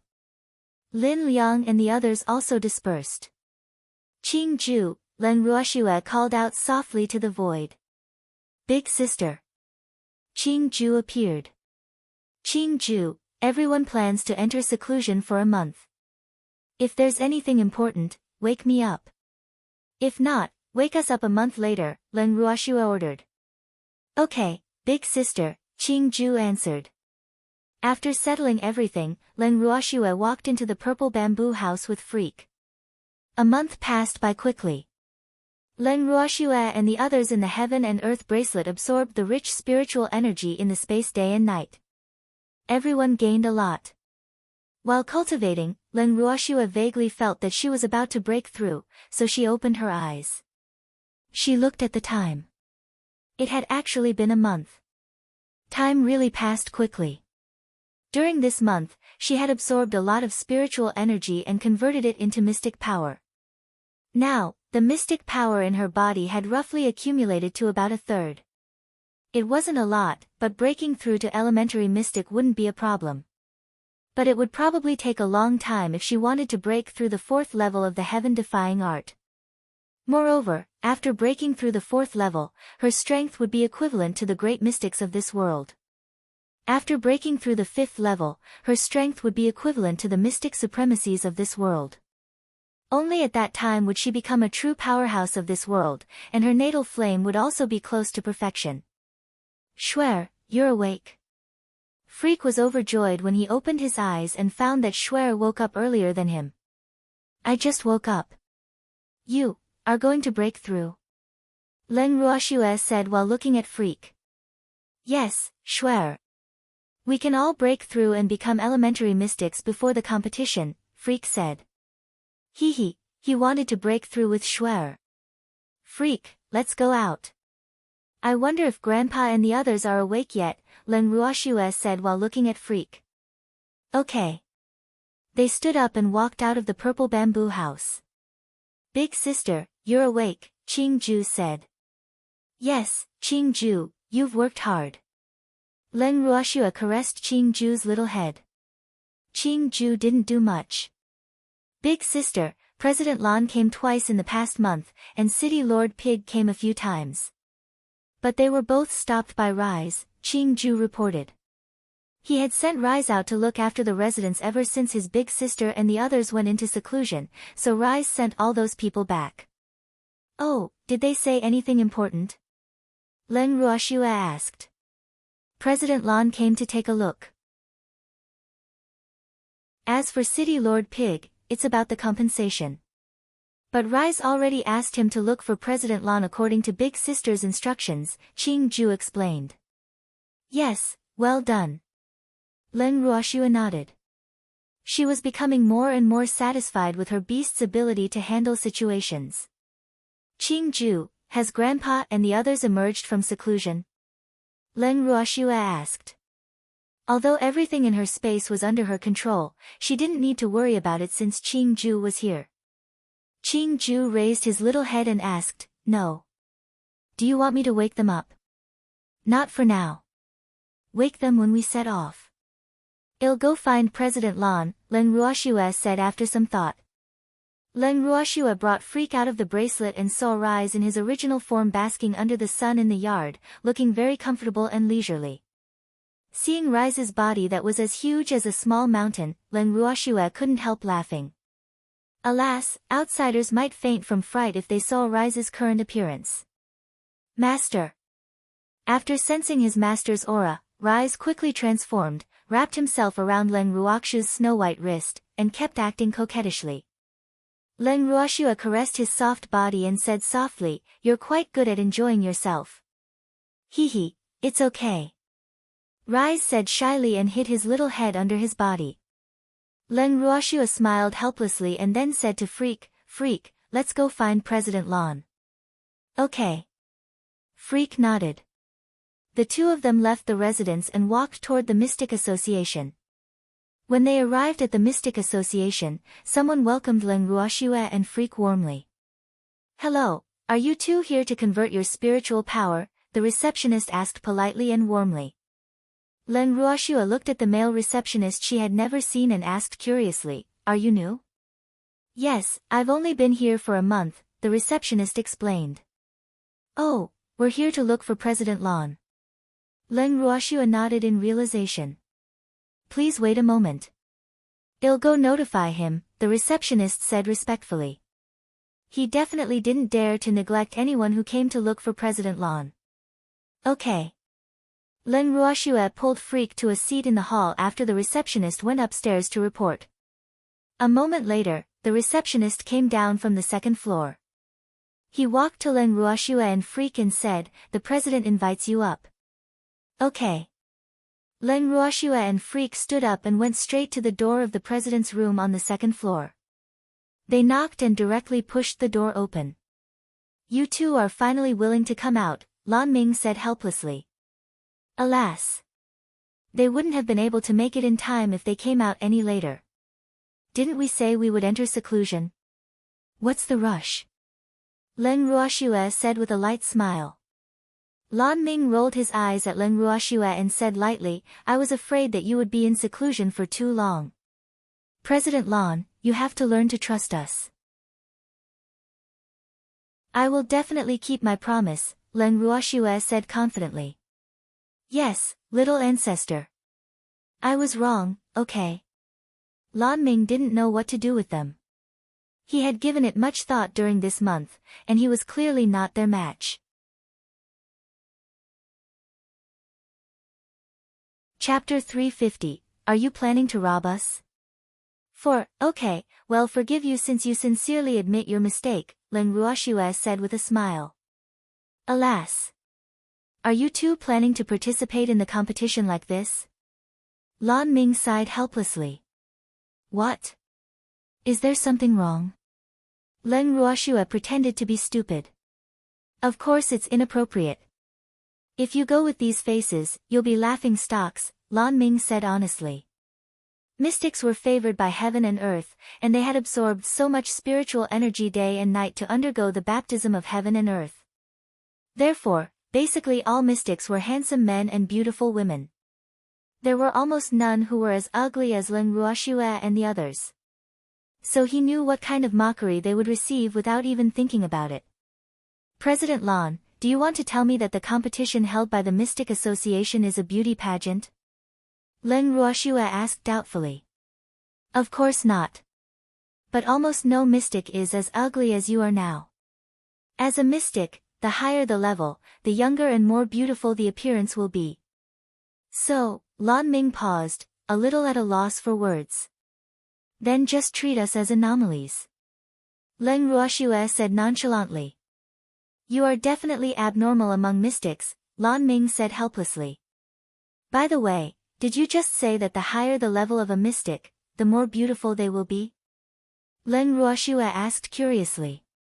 She knew that the higher the strength of a spiritualist, the longer they would live. She didn't expect a mystic to become beautiful. What benefits would her heaven-defying art have? Yes, we absorb heaven and earth spiritual energy every day, and it will gradually change our physique and appearance, so there are basically no ugly mystics, Lan Ming said implicitly. Then why can't spiritualists become beautiful? Leng Ruoxue was a little puzzled. Didn't spiritualists also absorb heaven and earth spiritual energy? The level of spiritual power is too low, so it can at most extend lifespan, Lan Ming explained. This was the most basic common sense on the boundless heaven continent. He didn't expect Leng Ruoxue not to know. Leng Ruoxue nodded understandingly and asked, Oh. President Lan, when are we leaving? The day after tomorrow. We need to go to the Mystic Association headquarters. The Mystic Association headquarters is located in Carefree City, which is very far from here. The journey will take quite some time, Lan Ming said after some thought. Where are we gathering? Leng Ruoxue asked. In your residence. President Lan said after some thought. Okay. Well, wait for you at home the day after tomorrow, Leng Ruoxue said. Yes. Oh right, this is for you. The compensation the city lord paid you has already been handed to me. Lan Ming took out a storage ring. Thank you, President Lan. Leng Ruoxue took the ring, casually scanned it with her divine sense, and sent the ring into the bracelet for Qing Ju to handle. President Lan, has anything major happened in the past month? Leng Ruoxue asked curiously. Lan Ming raised his eyebrows and said mockingly, the city lord's mansion married 2 daughters in a row. I wonder if that's considered a big deal. This is a big and happy event for the city lord's mansion, but not for me. Leng Ruoxue said calmly. She wasn't interested in what she had already expected. Nothing else then, Lan Ming said directly. In that case, we'll take our leave, Leng Ruoxue said as she pulled Freak to his feet. All right. Lan Ming nodded. After leaving the Mystic Association, Leng Ruoxue and Freak didn't go home. Instead, they walked around on the streets. Shuer, where are we going? Freak asked curiously. Just taking a walk. We haven't come out for so long. Let's breathe some fresh air. Leng Ruoxue hugged Freak's arm coquettishly. Shuer, why don't we find a place to advance first? Freak suggested. Okay. Leng Ruoxue nodded and then found a less crowded place to let Quill out. Quill, bring us to a place to advance, Leng Ruoxue ordered. Yes, master. Quill soared into the sky and flew out of the city after Leng Ruoxue and Freak were seated. After flying for about an hour, Quill stopped at a mountain. Master, is this place fine? Quill asked. Leng Ruoxue looked around the location and said, okay. Quill found a flat place to land. Leng Ruoxue jumped down from Quill's back and released all her beasts from the bracelet. She found a big green rock with Freak and sat cross-legged on it. About half an hour later, Leng Ruoxue and Freak's heaven and earth laws descended one after another, and the two of them absorbed heaven and earth's bestowment to their heart's content. After the heaven and earth laws disappeared, the two of them consolidated their cultivation for a while before slowly opening their eyes. Ah! Master, I'm going to advance. Master, I'm going to advance too. The silver wolves spoke one after another. They had always been the lowest level among the beasts, so they would obtain the greatest benefits every time Leng Ruoxue advanced. Many silver wolves were actually already level 9 holy beasts. They could become divine beasts if they advanced again this time. As soon as the silver wolves' exclamations sounded, one of the silver wolves took the lead to advance. Streams of heaven and earth laws descended like a relay immediately after. After a long while, the advancement of the silver wolves officially ended. Leng Ruoxue looked at the silver wolves with satisfaction. These silver wolves were the first ones to follow her after Baby, Charm, Darling, and Quill. But they had been staying in the space to cultivate because they were relatively weak. She was very happy to have so many silver wolves advance to divine beast. The advancement of the silver wolves naturally brought her many benefits. Leng Ruoxue adjusted her breathing slightly and stood up from the rock. She looked at Freak and the beasts and said, "Let's go back." Okay. Freak stood up and hugged Leng Ruoxue. Leng Ruoxue stored all the beasts in the bracelet, sat on Quill's back with Freak, and returned to Windless City.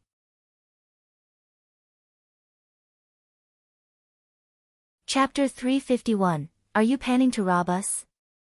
5. After returning to Windless City, Quill descended in their yard. Leng Ruoxue and Freak jumped off Quill's back and entered the bracelet. Qing Ju, wake Grandpa and the others up. Leng Ruoxue ordered directly into the void. Okay, big sister, Qing Ju answered. A few minutes later, Leng Qingtian and the others emerged from their residences with smiles on their faces. Grandpa, looks like you gained a lot. Leng Ruoxue said in realization. Ha, swear, Grandpa can advance now. Leng Qingtian laughed happily. Me too, Lin Liang said. Me too. Old Man said, unwilling to be outdone. Lass, I can also advance to spiritual deity, Old Zao said happily. Cultivating in the space for a month was equivalent to several years outside. What a great harvest. Ruoxue, we can as well, Feng Jing and the Feng family's first elder said at the same time. That's great. Go outside and advance together. Leng Ruoxue said happily. These old men were the strongest among the group apart from the beasts. Their advancement was absolutely like adding wings to a tiger for her. Moreover, she believed that it wouldn't be long before her elder brother, Big Brother Feng, and the others advanced. Okay. The old men nodded together. Leng Ruoxue brought Freak and them out of the bracelet. Grandpa, we will go to Carefree City to participate in the competition the day after tomorrow, Leng Ruoxue said to Leng Qingtian and the others after getting out of the bracelet. So soon. Leng Qingtian was a little surprised. They had just emerged from seclusion. Yes, we saw Lan Ming just now, Leng Ruoxue explained. Lass, where are we going to advance? Old Zao couldn't help asking. You'll know when we get there. Come on up. Leng Ruoxue said as she sat on Quill's back. Quill, go back to where we were just now. Leng Ruoxue ordered after everyone sat down. Yes, master. Quill flapped his enormous wings, flew into the sky, and gradually disappeared into the distance. An hour later, they arrived at their destination. Grandpa, advance here. Leng Ruoxue said. Okay. Leng Qingtian jumped off Quill's back, found a place to sit cross-legged, and quietly waited for the heaven and earth laws to descend. After a while, heaven and earth laws arrived as expected. 2 hours later, Leng Qingtian and the others all completed their advancement. Old Zao, Feng Jing, First Elder, when do you intend to convert your spiritual power? Leng Ruoxue asked the three of them. Will there be enough time if I convert now? Old Zao asked worriedly. Of course, he wanted to become a mystic as soon as possible, but they were leaving the day after tomorrow, and he was afraid that there wouldn't be enough time. There should be time. Why don't we go to the Mystic Association and ask Lan Ming? Leng Ruoxue suggested. Alright, let's go quickly then. Old Zao urged. He couldn't wait anymore. After discussing, Quill carried everyone back to Windless City. They didn't go to their residence when they arrived at Windless City and instead went straight to the Mystic Association. After seeing them, the receptionist of the Mystic Association let them through to the second floor. Leng Ruoxue knocked on the door of Lan Ming's president's office and led the old men in. Ah. Why are you here again so quickly? You've all advanced. Lan Ming's original bewilderment immediately turned to joy after seeing that they had all advanced to elementary mystic. Yes, we've all advanced. We're here to convert their spiritual power. Leng Ruoxue pointed at Old Zao and the other two. Now. They won't be as abnormal as you and need a few days to advance, right? Lan Ming said worriedly. If that was the case, their journey would be delayed. President Lan, don't worry. The most perverted people in our group have converted. We're normal, Old Zao comforted with a smile. Oh, in that case, I'll bring you to the conversion room. I don't have to repeat the rules, right? Lan Ming asked. These three people were also present when he told Leng Ruoxue and the others about the precautions for converting spiritual power. There's no need. We know, Old Zao said. Then let's go. Lan Ming stood up and led them to the conversion room from last time. After they arrived in the conversion room, the three of them found a small room and entered without needing Lan Ming to say anything. They seem to be in a hurry, Lan Ming said speechlessly as he found a chair to sit down. He finally realized that no one with this little girl was normal. Leng Ruoxue also sat down and teased, "They're afraid of wasting your time, President." "TCH, as if I would believe you." Lan Ming said very honestly with a pout. "President, how can a handsome man like you pout?" Leng Ruoxue said in disapproval. "So what?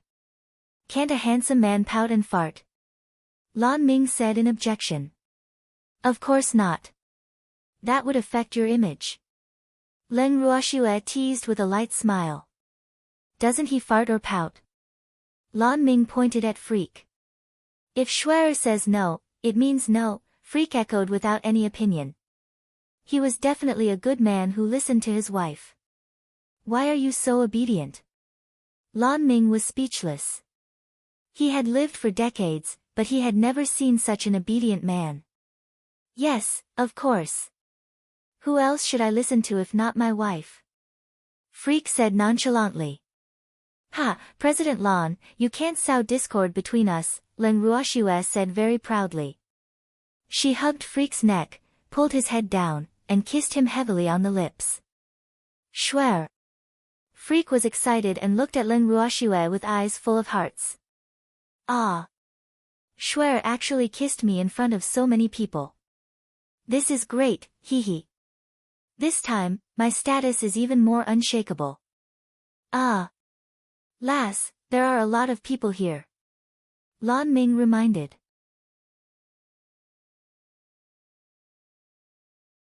Chapter 352, Are you planning to rob us? 6. You're calling me a lass. Don't tell me you're an undying old man.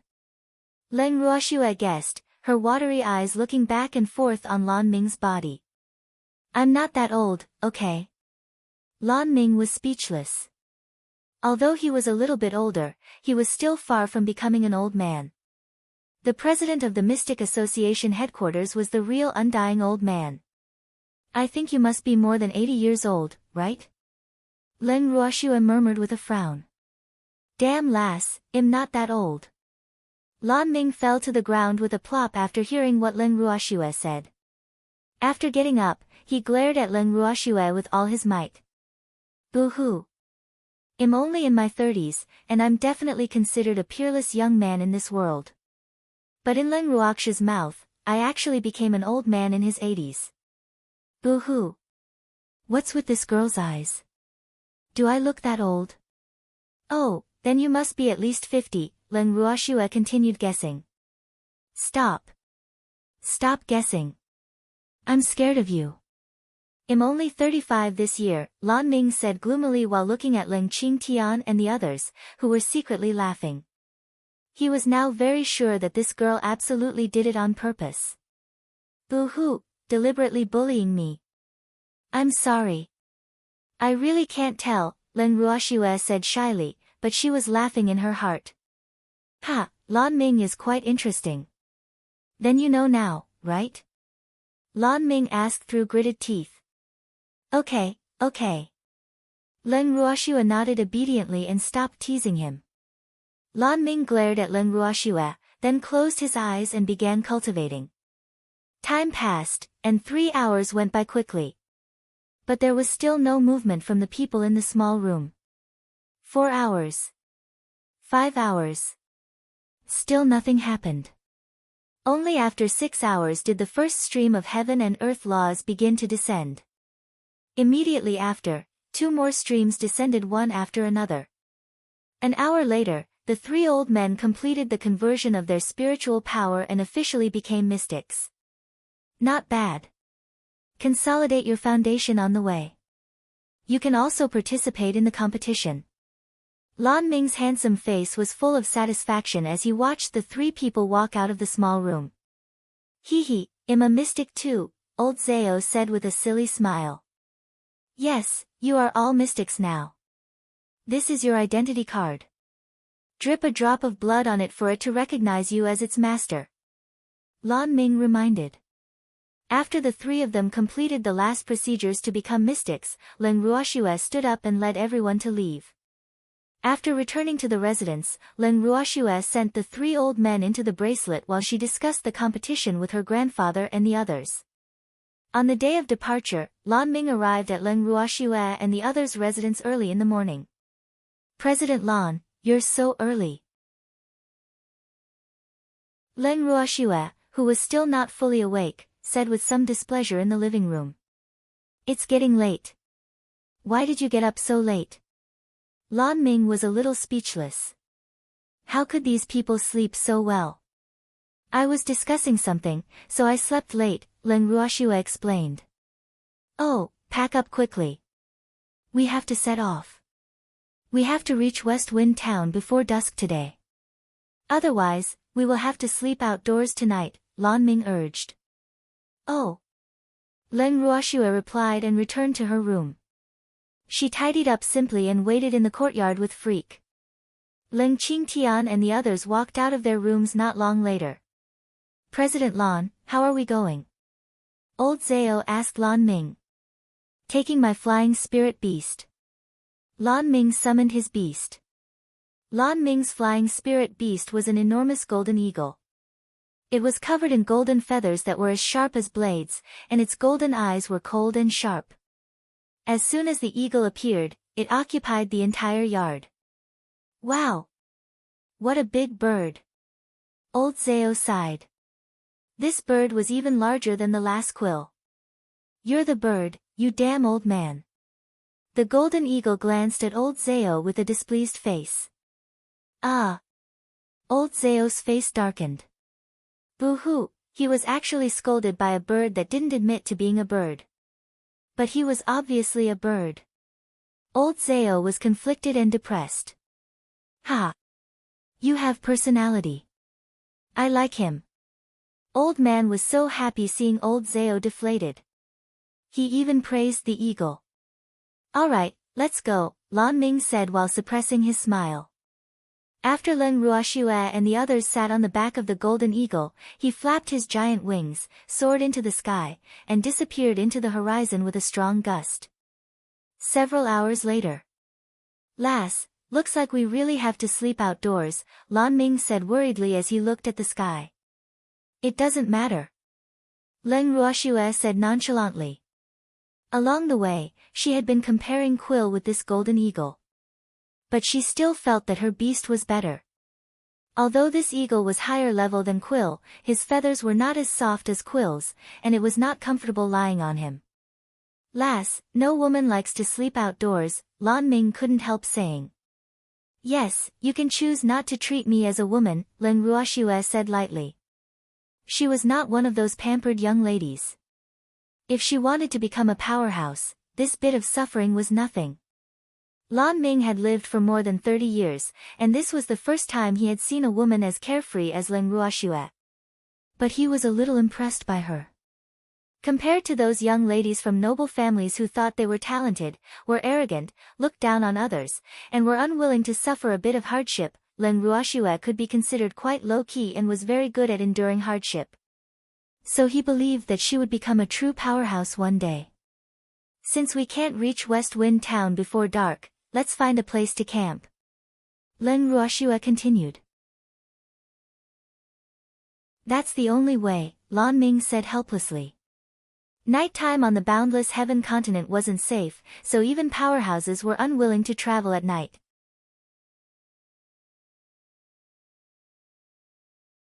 Chapter 353, Are you planning to rob us?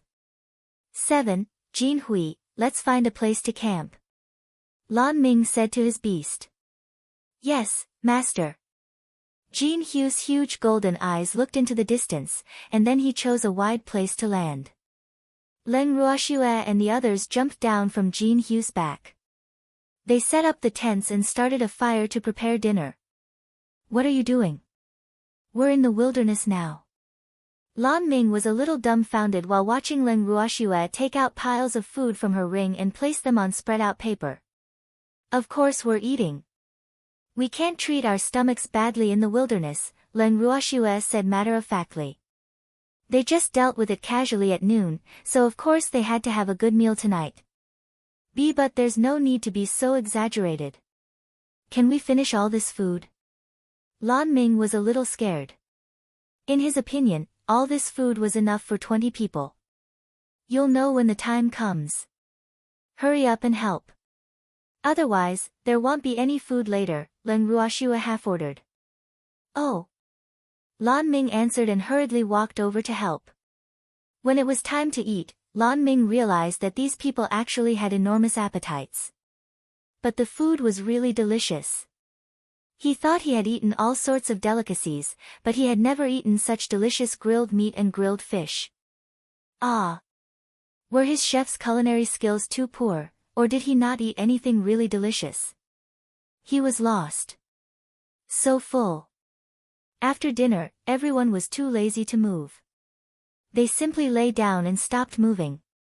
Ha! So many fat sheep. Suddenly, arrogant laughter sounded in everyone's ears. Lan Ming was shocked. Oh no, could something I was afraid of come? The reason the nights on the boundless heaven continent were not safe was all because of the most notorious bandits on the continent. Many of these bandits were powerful mystics.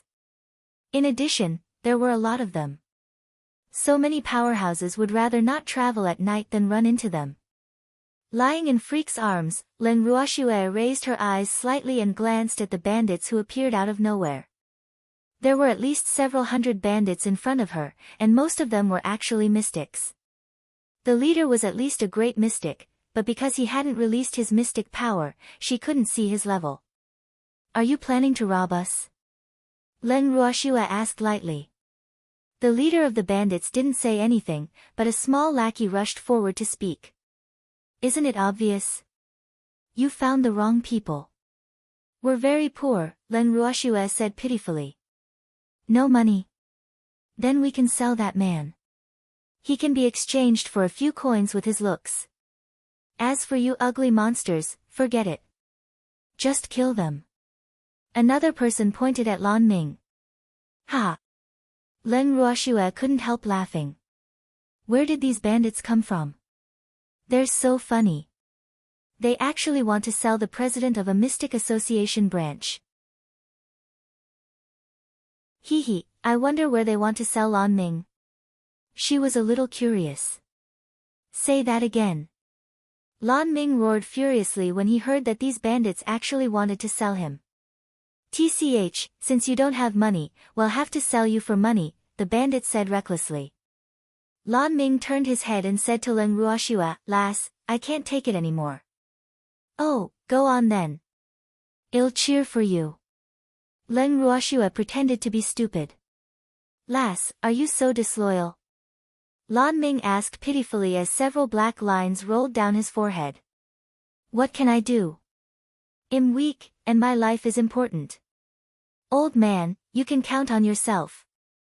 Leng Ruoxua smiled lightly, her eyes full of teasing. Lass, you can't do this. You can't deal with the leader, but you can deal with these small fries, Lan Ming reminded.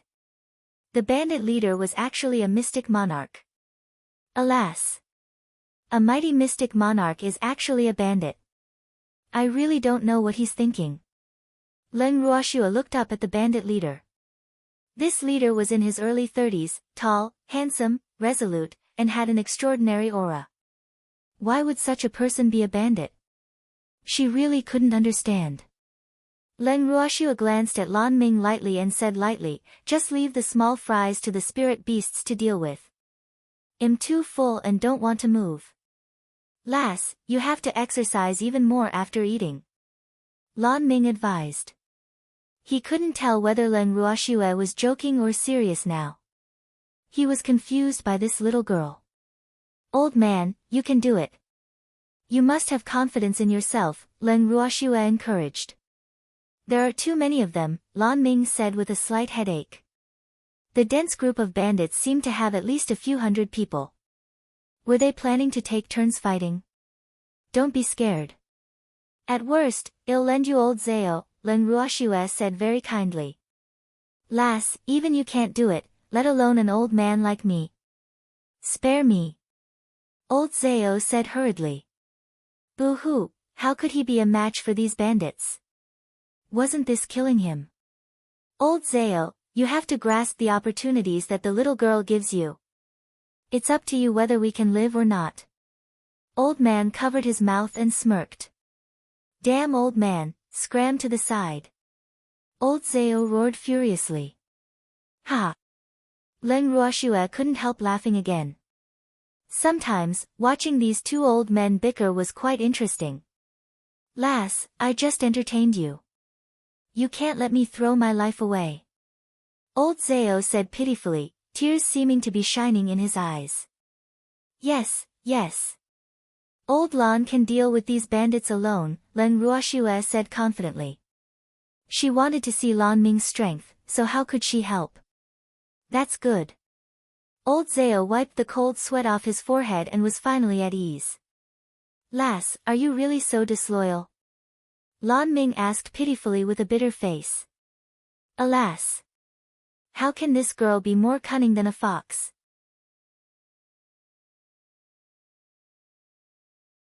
Chapter 354, You Are So Ugly, 1, Yes. This young lady doesn't know what loyalty is, Leng Ruoxua said calmly, but she was already laughing in her heart. Hee, this time, Lan Ming has to attack. Hey, have you decided yet? A robber asked impatiently. Leng Ruoxua glanced at the robber and said lightly, What's the hurry? Haven't we been discussing it? She turned her head and said to Lan Ming, Old Lan, hurry up and attack. They're getting impatient from waiting. Remember, you can do it. Ah. Okay. Lan Ming braced himself. Boo-hoo. I can't let this little woman look down on me. Hey, you. Let's fight. Lan Ming pointed at the bandit leader. I'm not interested in you, the bandit leader said coolly, not even looking at Lan Ming. Ha. Leng Ruoxua couldn't resist laughing again. This bandit leader really has character. The bandit leader looked at Leng Ruoxua and said with slight displeasure, Is it very funny? Isn't it funny? Leng Ruoxua asked. It's not funny at all, the bandit leader said very seriously. Leng Ruoxua looked up and down at the bandit leader and finally gave a very neutral evaluation. You have no sense of humor. Yes, I know. The bandit leader nodded in agreement. Which one of you wants to fight me? Aren't you going to sell me? If you defeat me, I'll let you sell me, roared Lan Ming, who was completely ignored and couldn't tolerate it anymore. Old Lan, you have to calm down. Leng Ruoxue advised with several black lines hanging on her forehead. Alas! It seems old Lan is really mad. I can't calm down, Lan Ming said irritably. Boo-hoo. It was one thing to be bullied by a little girl, but these blind bandits actually dared to bully him. They would really think he was a weakling if he didn't show his might. After speaking, Lan Ming directly launched an attack at the group of bandits. Humph. I'll attack first since you won't. Immediately, light blue water attribute mystic power danced in the air and entangled the group of bandits. After a while, a fifth of the bandits died. But the bandit leader only watched from the side without any intention of making a move. Hey, if you don't do anything, all your subordinates will die, Leng Ruoxue reminded kindly. This bandit leader was really incomprehensible. He actually ignored the deaths and injuries of his subordinates, and his fierce eyes only stared at her fiercely. It was really strange. She was so ugly now, so what was there to look at? Could it be that he had never seen such an ugly woman? They aren't my subordinates, the bandit leader said nonchalantly. Ah! 2 drops of cold sweat dripped down Leng Ruoxue's forehead. What is this? Those bandits obviously respect him, but this big bandit actually doesn't admit that these small fries are his subordinates. It's really too strange. The bandit leader saw through Leng Ruoxue's thoughts and explained, we are just cooperating. Oh. Then why are you looking at me? Don't tell me you're dazzled by my beauty. Leng Ruoxue teased. You're too ugly. I've never seen such an ugly woman in my life, the bandit leader said honestly. Thank you for the compliment, Leng Ruoxue said nonchalantly. You're welcome. Let's spar. If you win, it'll be yours from now on, the bandit leader suggested very seriously. Hearing this, Leng Ruoxue was at a loss for words. What do you mean you'll be mine from now on? Please don't make it sound so ambiguous. I have a jealous lover by my side. Sure enough, Freak flew into a rage before Leng Ruoxue could say anything. Damn it! Who do you think you are? Schwer is mine. Freak roared furiously. The bandit leader looked at Freak and then said very seriously, yes, you are also ugly. You two are a very good match. Ah. Upon hearing this, Freak was at a loss for what to do. It seemed that he didn't intend to snatch Schwer from him. How is it? Let's spar, the bandit leader asked again. Leng Ruoxue glanced at him and said with slight displeasure, your strength is above mine. Aren't you bullying me by sparring with me? We're not competing in mystic power, the bandit leader said. Ah. Then what should we compete on?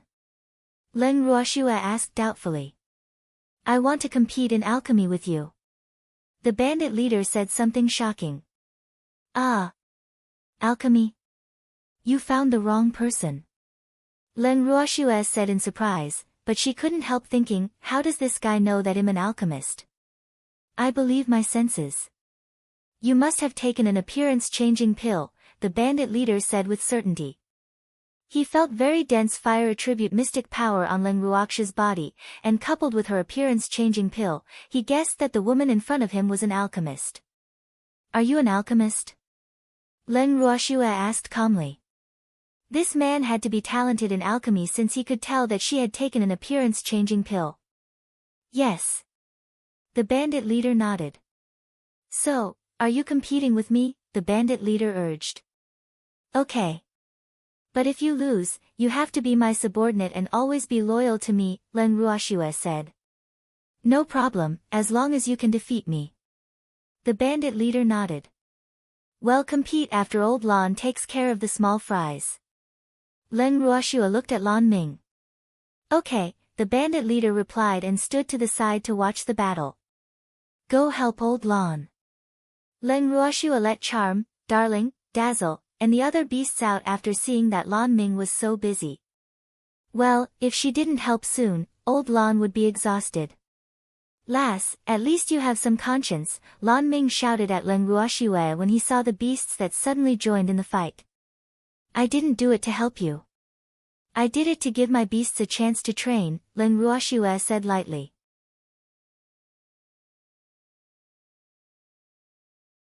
Chapter 355, You Are So Ugly, too.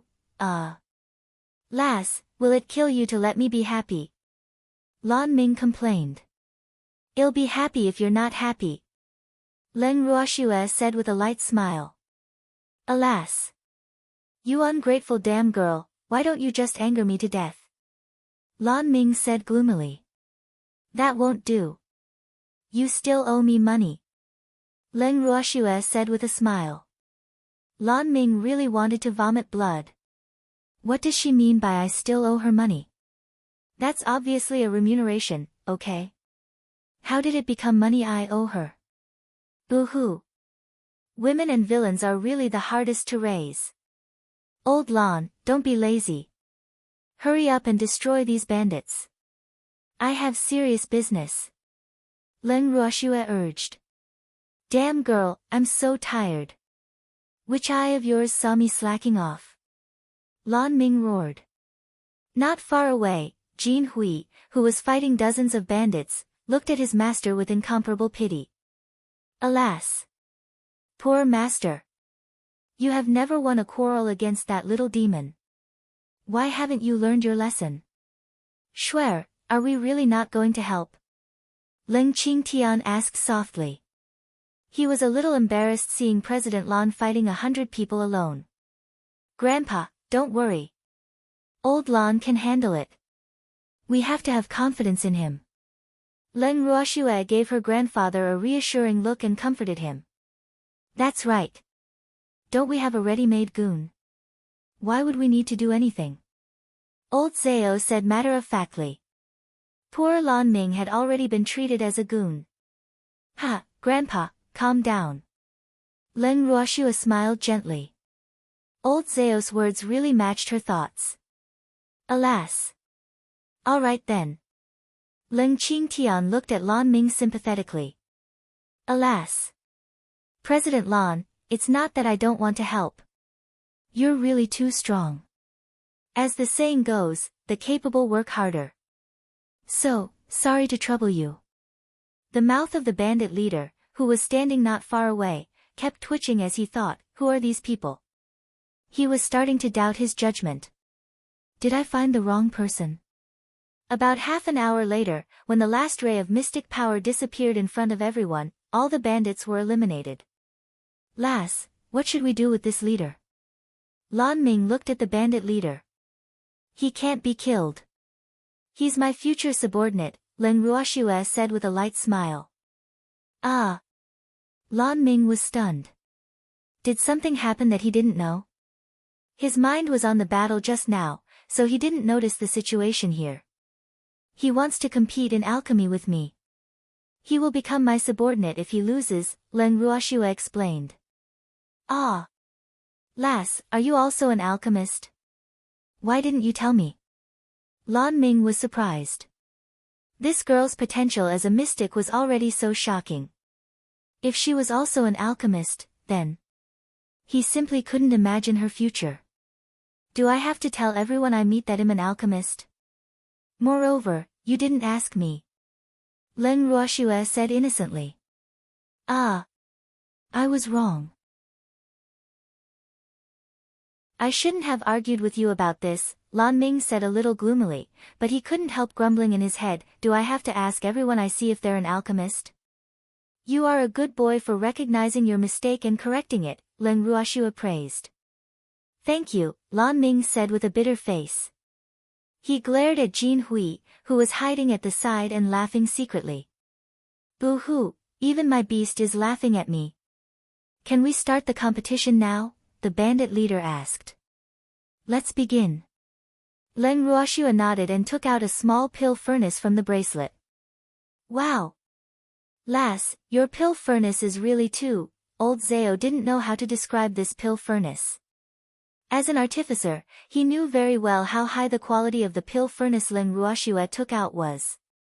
Moreover, he guessed that it shouldn't be her best pill furnace. The bandit leader's eyes lit up. He looked at the palm-sized pill furnace and almost drooled. This pill furnace was definitely a dream for alchemists. Boo-hoo, he looked at the slightly crude pill furnace in his hand and felt a little inferior. If I win, you have to give me this pill furnace, the bandit leader said shamelessly after calming down. No problem. I'll give it to you even if you lose. I've always been generous to my subordinates, Leng Ruoxue said readily. Hey, leader.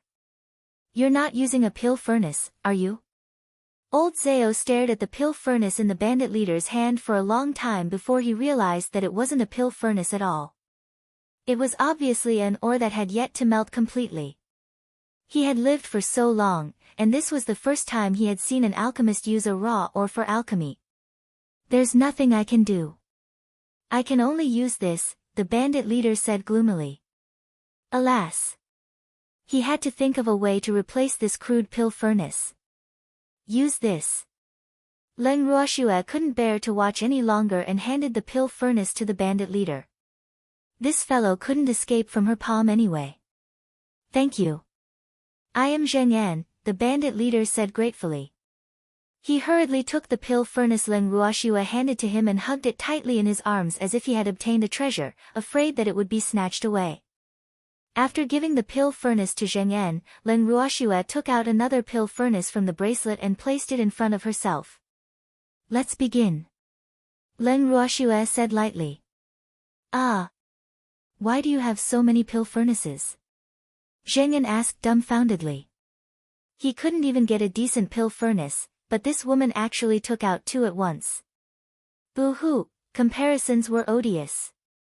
They were both alchemists, but why was the difference so big? My master left them for me. Are we going to compete or not? Leng Ruoxue urged. Compete. Let's begin. Zheng Yan hurriedly said. As the saying went, a gift blinds the eyes. He couldn't be cool anymore after taking Leng Ruoxue's pill furnace. Light the fire first. Leng Ruoxue said modestly. Men first. You light it first. Zheng Yan also gave in modestly. Brat, hurry up. What are you being so long-winded for? Old Zhao urged, not being able to take it anymore.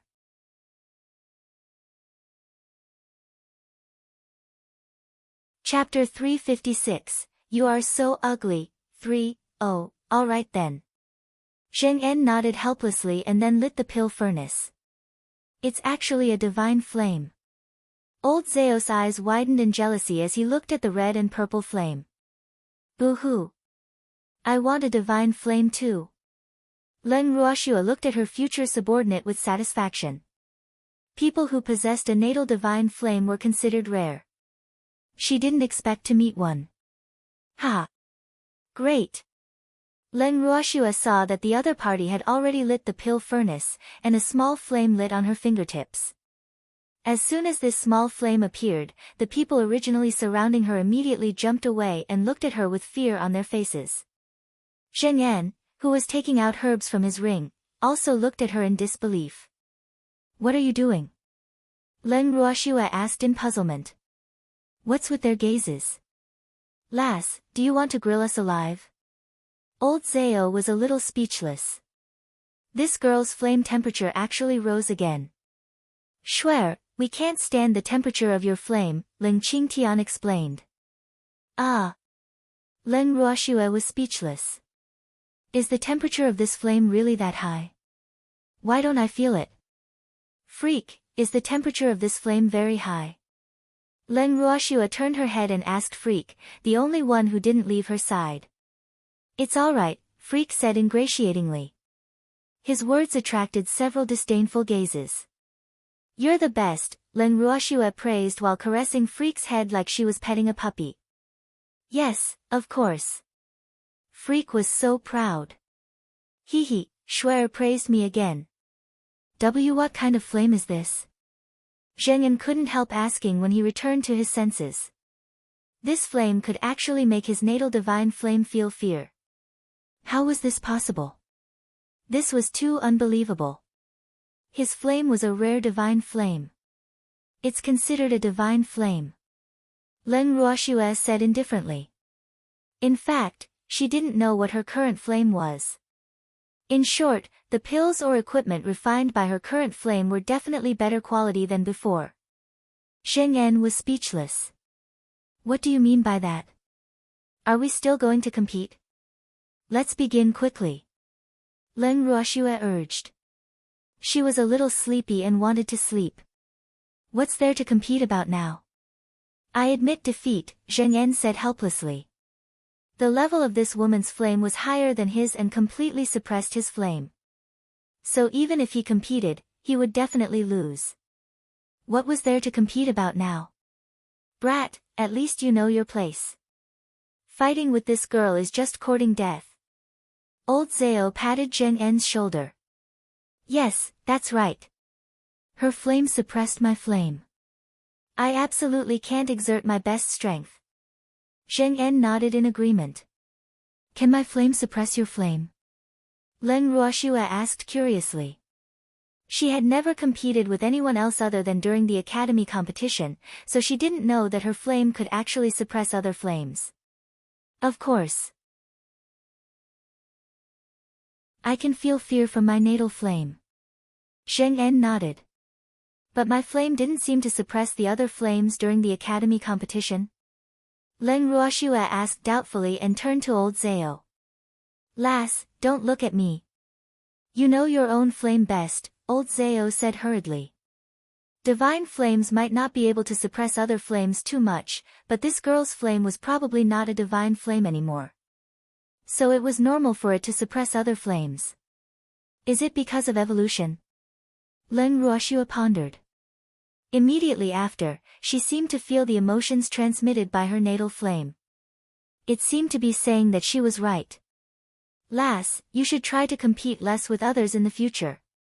Old Zhao continued. Alas. Anyone who dared to compete with this girl was courting death. Okay, I'll handle the competitions in your place from now on. Zheng En nodded vigorously. Then Zheng En suddenly knelt on one knee and swore very seriously, I, Zheng En, am willing to acknowledge. Zheng En glanced at Leng Ruoxue, depressed. He actually forgot to ask for this ugly woman's name. Boo-hoo. Leng Ruoxue. Leng Ruoxue said. Oh. I, Zheng En, am willing to acknowledge Leng Ruoxue as my master. I will always be loyal and will never betray her. Zheng En swore to the heavens. Then the contract array descended, and the contract was formally established. Leng Ruoxue felt the mental connection between her and Zheng En and nodded with satisfaction. Oh. This Zheng En is quite tactful. He knows to establish a contract to show his loyalty. But what she didn't expect even more was that Zheng En was actually a mystic monarch.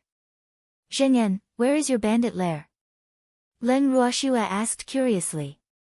Ah. Miss, it's not far from here, Zheng En answered respectfully as 2 drops of cold sweat dripped down his forehead. Alas.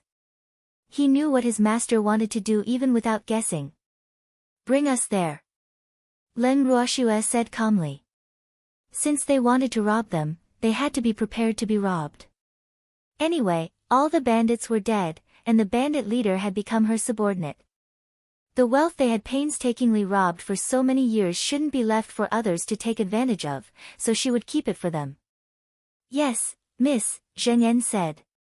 Leng Ruoxue sent the beasts into the bracelet, and everyone packed their things simply. Then Zheng En led the way to the bandit lair. About 20 minutes later, Zheng En led Leng Ruoxue and the others to a residential house. Zheng En, we didn't come to the wrong place, did we? Leng Ruoxue was speechless as she looked at the tall and grand mansion in front of her. Why were bandits living so well? No wonder even mystics went to be bandits. Miss, this is the right place, Zheng En said with certainty. Ah. He also knew that this place was not very convincing, but this was really the bandit lair. Let's go in and take a look. Leng Ruoxue pushed open the door and walked straight in.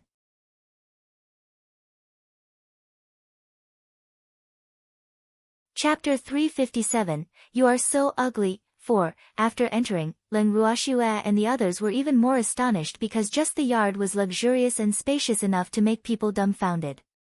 Moreover, there were many rooms in the yard. From the appearance alone, the dazzling aura was absolutely comparable to the main hall of an imperial palace. No wonder even mystics are bandits, old Zhao said with a sense of inferiority. Boo-hoo, he had never lived in such a good house in all his life. Yes, I want to be a bandit too. Leng Ruoxue nodded in agreement. No matter how noble a mystic's status was, they probably wouldn't be able to earn as quickly as bandits. This was a no-brainer business. After hearing what Leng Ruoxue said, Lan Ming was at a loss for words. Aren't you doing what bandits do now? Miss, it's not easy being a bandit now either. Zheng En complained with a bitter face. Why? Leng Ruoxue asked in puzzlement. As a bandit, you have to be prepared to be killed at any time. Moreover, the first rule of being a bandit is that robbery is allowed but absolutely not killing. Otherwise, once you become the public enemy of the entire continent, everyone will kill you, Zheng En explained. Didn't those bandits say that they wanted to kill us just now? Leng Ruoxue said speechlessly. Actually, they were just scaring you. They wouldn't have really killed you. But there was really a possibility of selling him for some money. After all, they can't work for nothing. Zheng En pointed at Lan Ming. Unfortunately, the bandits kicked an iron plate this time and were wiped out instead. Ha, those bandits have good taste. He can indeed sell for a good price. Leng Ruoxue smiled happily. But I'm curious. Where would they have sold old Lan? Leng Ruoxue asked. There are many places, such as to the daughters of noble families who like beauty, Zheng En said. Ugh. Leng Ruoxue deliberately dragged it out, causing Lan Ming to roll his eyes. Miss, actually, I only had a cooperative relationship with those bandits, Zheng En continued. What kind of cooperation? Leng Ruoxue asked curiously. They provided me with all sorts of herbs, and I had to strengthen their imposing manner because I was the strongest among them. Zheng En said helplessly. Alas. He had no choice but to ally with those bandits for the sake of herbs. Boo-hoo. Those bandits were quite smart. They really knew how to use you to intimidate people, Leng Ruoxue praised. So what? They still died in your hands. Zheng En looked at Lan Ming. He knew that this man was very strong from the moment he saw him. Miss, all the treasures they robbed over the years are here.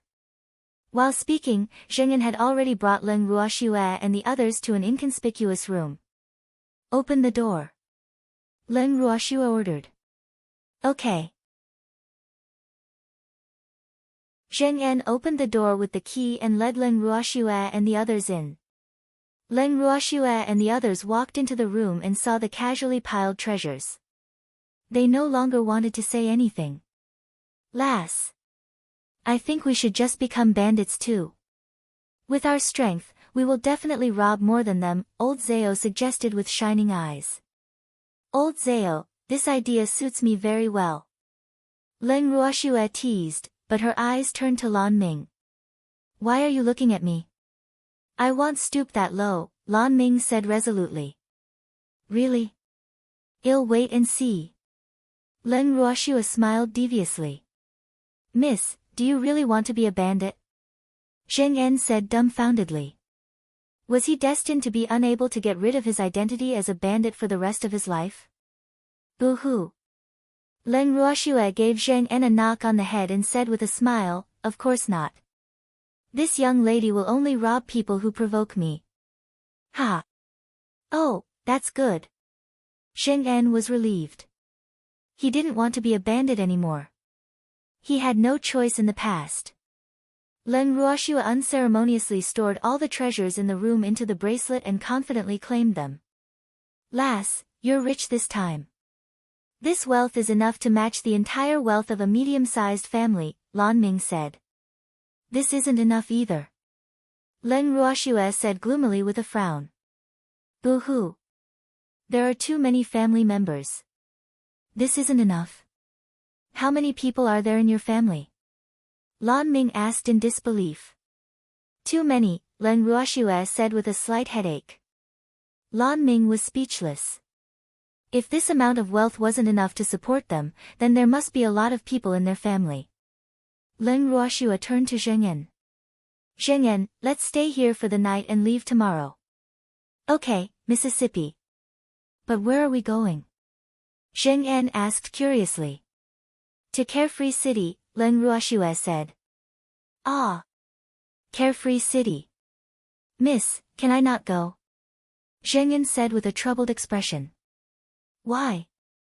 Len Ruoxue looked at Zheng Yan doubtfully, her watery eyes saying, give me a reasonable explanation. I don't want to go to Carefree City, Zheng Yan stammered. Give me a reason, Len Ruoxue half-ordered while glaring at Zheng Yan. Zheng Yan braced himself and said honestly, the Alchemist Association headquarters is also in Carefree City, so I don't want to go. Boo-hoo. I wonder if Miss will chase me away after knowing about my past. Do you have any trouble with the Alchemy Association headquarters?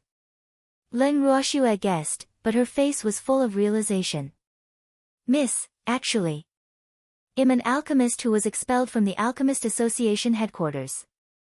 I've already been disqualified from being an alchemist, so I had no way of obtaining medicinal herbs. And as a last resort, I transacted with those bandits, Zheng Yan explained with a pained expression. Ah! Could you be that Zheng Yan? Lan Ming suddenly shouted. No wonder he found the name familiar. But it had been too long, so he couldn't remember it immediately. Yes, I am the Zheng Yan who was expelled from the Alchemist Association headquarters 15 years ago. Zheng Yan said coldly, his eyes full of hatred. Alas! It had been 15 years, but his heart still bled every time he thought about that matter.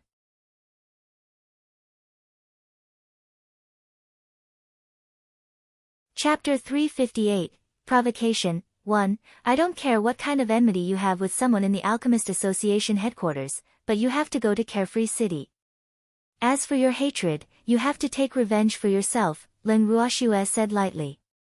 Although she didn't ask him in detail about the cause and effect of the matter, she could guess what kind of treatment he had received. After all, such a matter was not strange no matter where it was. Miss, it's not that I don't want to take revenge.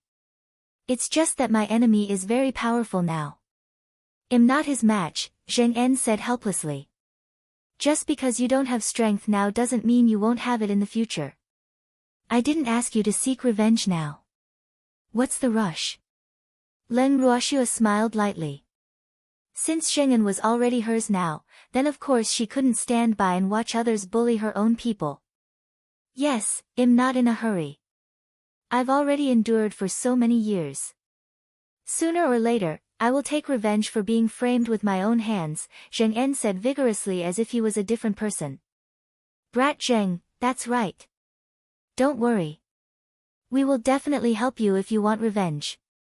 Old Zhao patted Zheng Yan's shoulder like they were good brothers. Yes, thank you. Zheng Yan felt warmth in his heart after hearing what old Zhao said. He had been alone for more than a decade, and it was impossible for him to truly befriend those bandits. So this was the first time he felt warmth in more than a decade.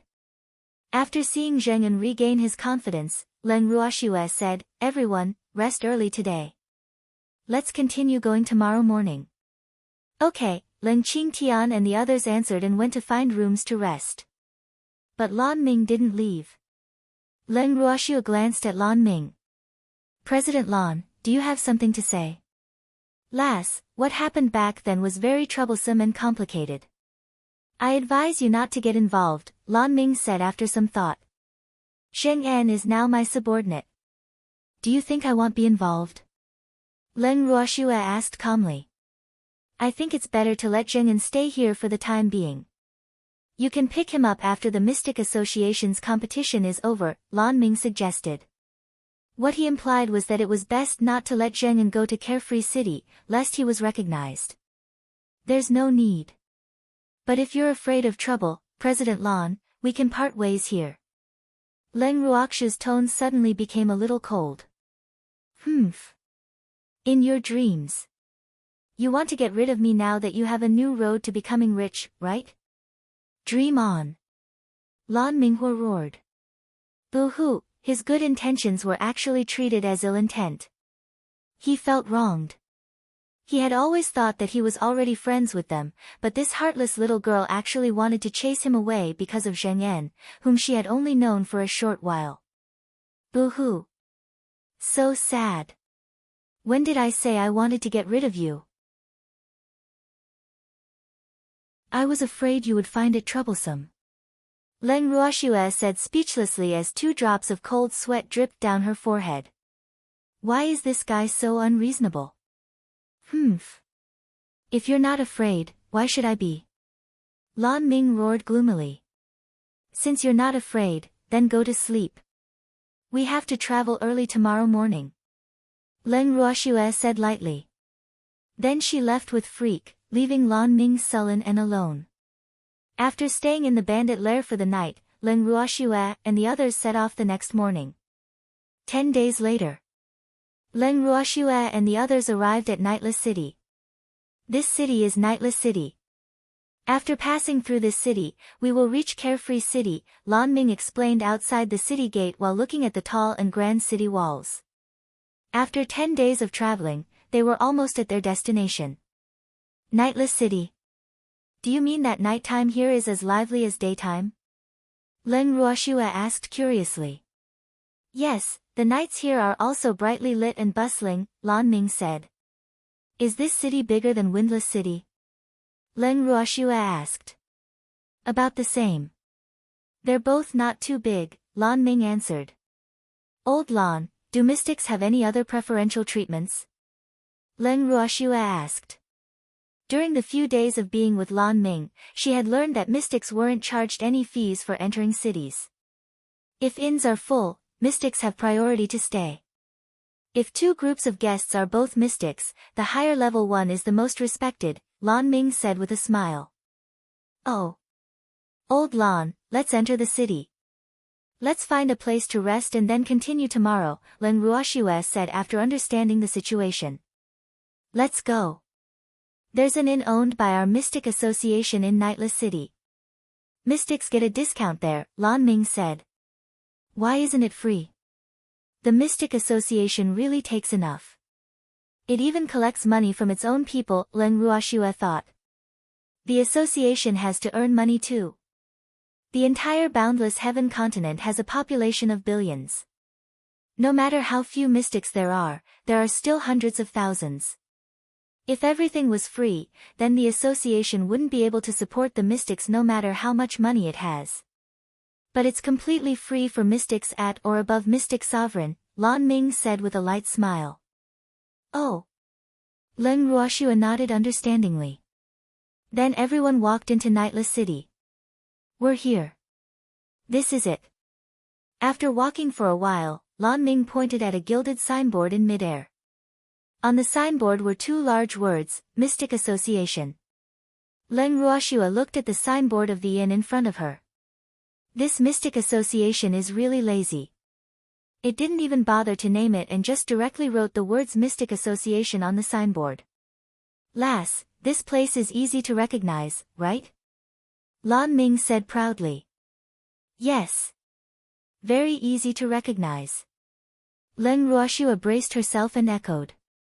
If this place wasn't easy to recognize, what else would be easy to recognize?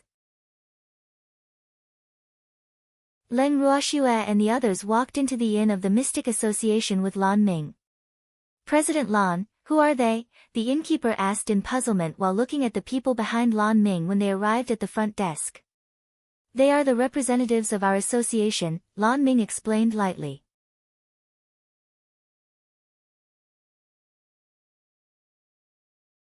Chapter 359, Provocation, 2, Ah. No way. The innkeeper thought he had heard wrong. There were actually representatives from Windless City's Mystic Association participating in the competition.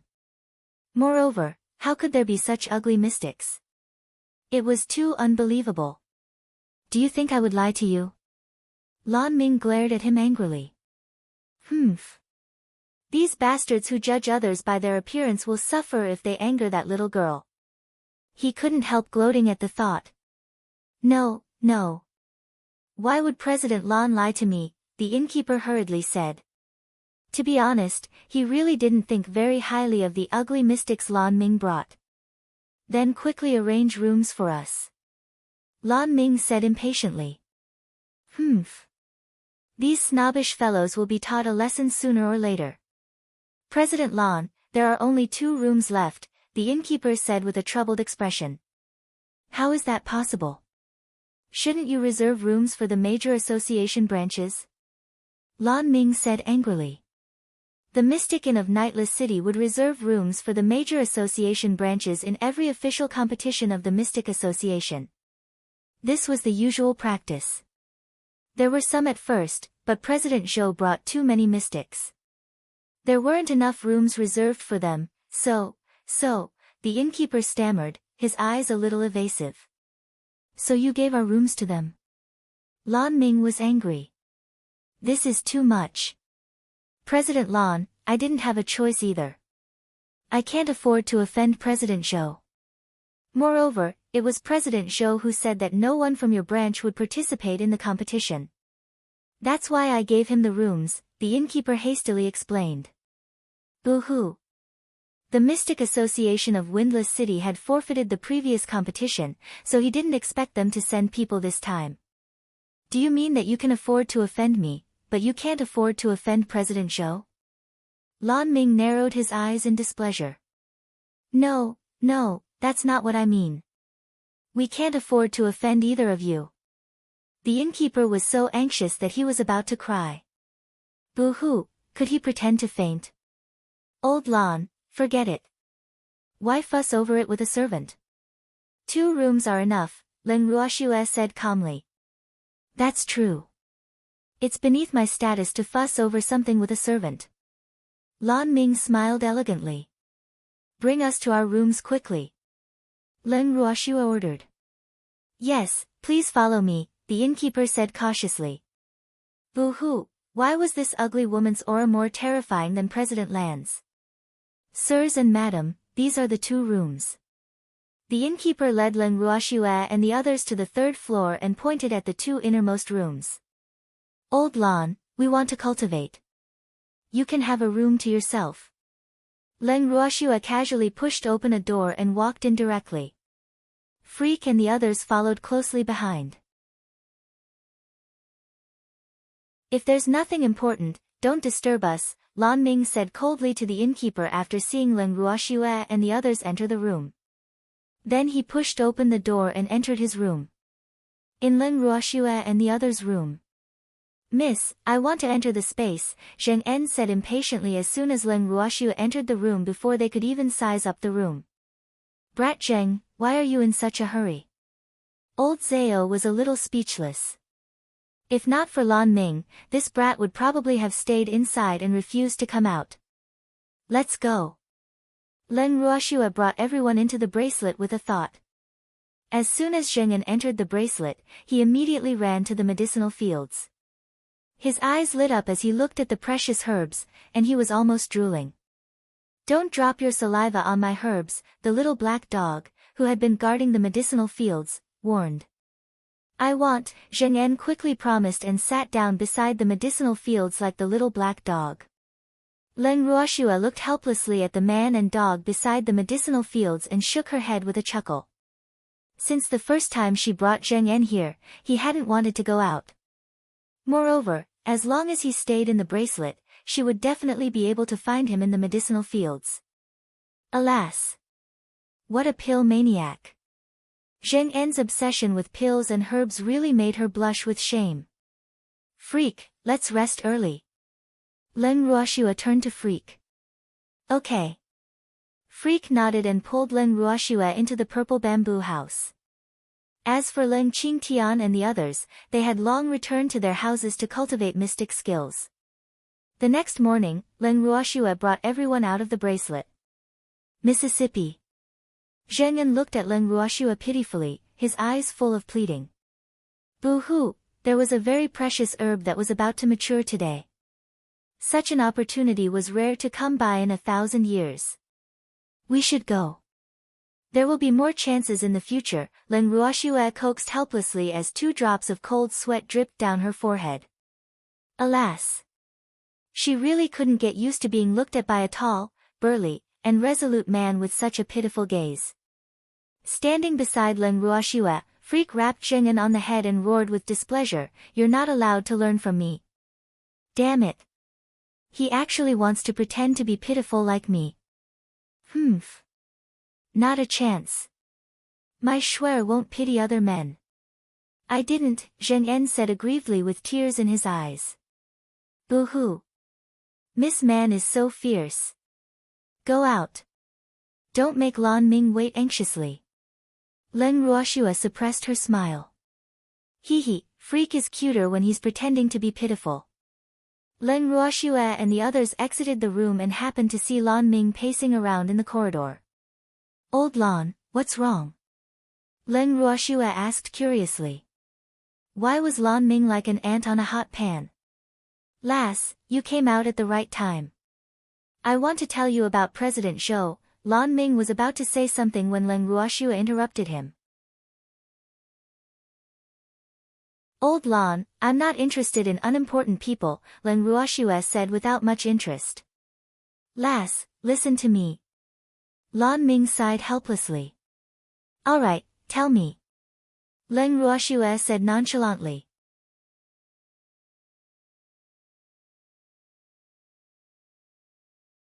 Chapter 360, Provocation, 3, Lass, that President Zhou's full name is Zhou Kun, and he is the president of Sun Zhou City's Mystic Association. Sun Zhou City is one of the 3 main cities of the Boundless Heaven continent, and its area is much larger than Carefree cities. Moreover, it is the main city of the Sun family. The Zhou family is Sun Zhou City's second largest family, and the Zhou family has had a very close relationship with the Sun family for thousands of years. This Zhou Kun is the first son of the Zhou family and is extremely talented. His mother is also the eldest young lady of the Sun family, so Zhou Kun's status in the Sun family is also very high. Zhou Kun is the beloved disciple of the vice president of the Mystic Association headquarters, and my master is the president. However, my master has been in seclusion for many years, so basically the vice president decides everything in the Mystic Association headquarters. He has always hoped that his beloved disciple could inherit the position of president of the Mystic Association headquarters, so he has been suppressing me. He was the one who arranged for me to be sent to the Mystic Association in Windless City, Lan Ming explained. Old Lan, you're from the Lan family, right? Isn't that vice president afraid of offending the Lan family by doing this? Len Ruoxue asked curiously. Alas. Lass, I'm from a branch family of the Lan family. Moreover, the Mystic Association has regulations that the direct descendants of the 3 great families are not allowed to hold important positions in the Mystic Association. Moreover, even if I'm from a branch family, becoming a president of the Mystic Association is equivalent to leaving the family, so the family naturally won't protect me, Lan Ming said helplessly. It seems like the Mystic Association has a lot of rules, Len Ruoxue said in realization. This was probably a last resort to prevent the Mystic Association from being controlled by the 3 great families. However, she didn't think it was a good idea. Yes. Lan Ming nodded in agreement. Doesn't Zhou Kun also have a close relationship with the Sun family? If he becomes the president, what's the difference between him and the Sun family being the president? Len Ruoxue asked in puzzlement. In her opinion, this was simply exchanging soup for medicine. He isn't a true member of the Sun family after all. So if he becomes the president, he won't violate the rules of the Mystic Association. 2 drops of cold sweat dripped down Lan Ming's forehead. Alas! Must this girl be so sharp? Even though this is something everyone knows, no one has dared to ask so directly. If I'm not mistaken, you didn't really break away from the Lan family, right? Len Ruoxue said calmly. Rules were dead, but people were alive. People could find loopholes in rules and use them at any time. This had long been an unchanging fact. Yes, I have to do my duty for the Lan family, but the Lan family doesn't have any responsibilities to me, Lan Ming said helplessly. This was probably the sorrow of the descendants of aristocratic families. They would always be pawns of their families, and they even had to sacrifice their lives if necessary for the sake of their family's strength. Haven't you thought about changing your destiny? Leng Ruoxue asked calmly. That won't be easy. Lan Ming sighed. As long as you have the heart, there's nothing you can't do.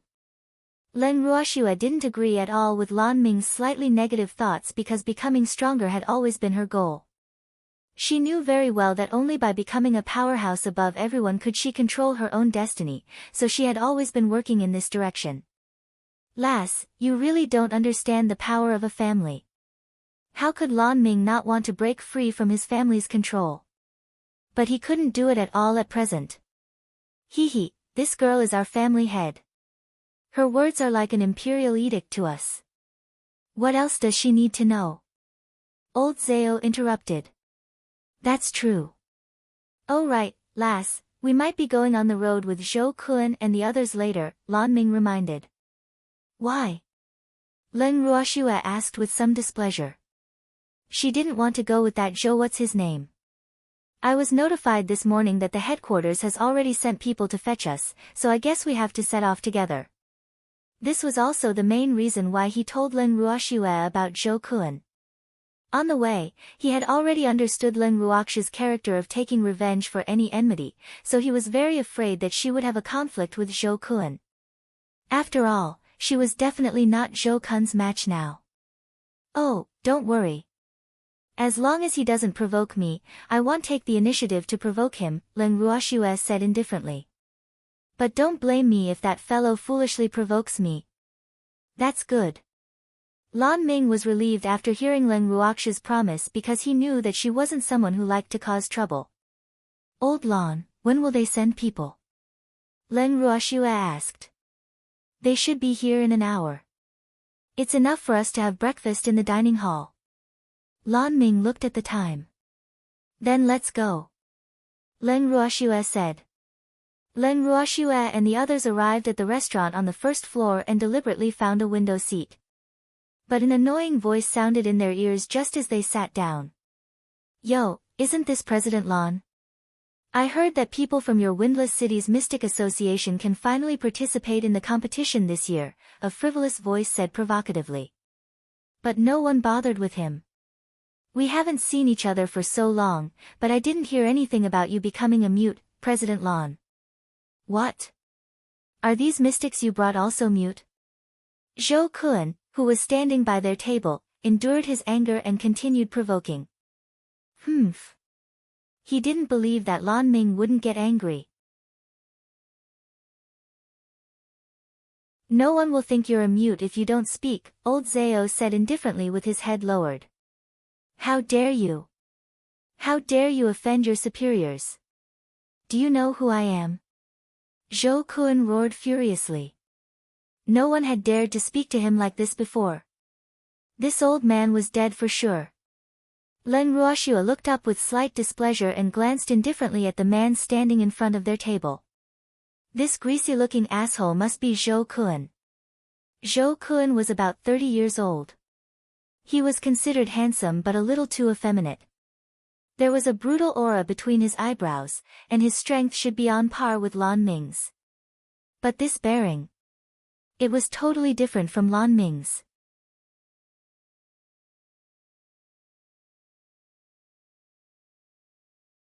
Chapter 361, Provocation, 4, You didn't even tell us your family name. How would we know who you are? Leng Ruoxue said lightly. Humph. Ugly monsters, listen up. I am Zhou Kun, the president of Sun Zhou City's Mystic Association. Our Sun Zhou City is one of the 3 main cities and isn't something a small windless city can compare with, Zhou Kun said with a face full of pride, but he felt a little nauseous inside. Damn. Why are these people so ugly? Where did Lan Ming find them? So it's President Zhou. I've heard a lot about you, Leng Ruoxue said with a fake smile. You know me? Zhou Kun asked in surprise. He didn't expect his name to spread to Windless City, that remote place Windless City. He was really proud. Of course. Everyone knows that President Zhou is the most promising person in the Mystic Association. How is it possible for me not to hear of your name? Leng Ruoxue said with an admiring smile. Ah. I have something to do, so I'll take my leave first. Zhou Kun looked at the incomparably ugly woman in front of him who was actually looking at him with admiration. He was shocked. He even felt that he would vomit if he stayed any longer. Damn, it's really too disgusting. Lass, you scared him, old Zhao teased with a smile as he watched Zhou Kun run away from their table as though he was fleeing for his life. Hee hee, this girl is really too evil. Lass, you're amazing. Lan Ming looked at Leng Ruoxue with admiration and praise. Don't worship me. I'm a legend. Leng Ruoxue smiled mischievously.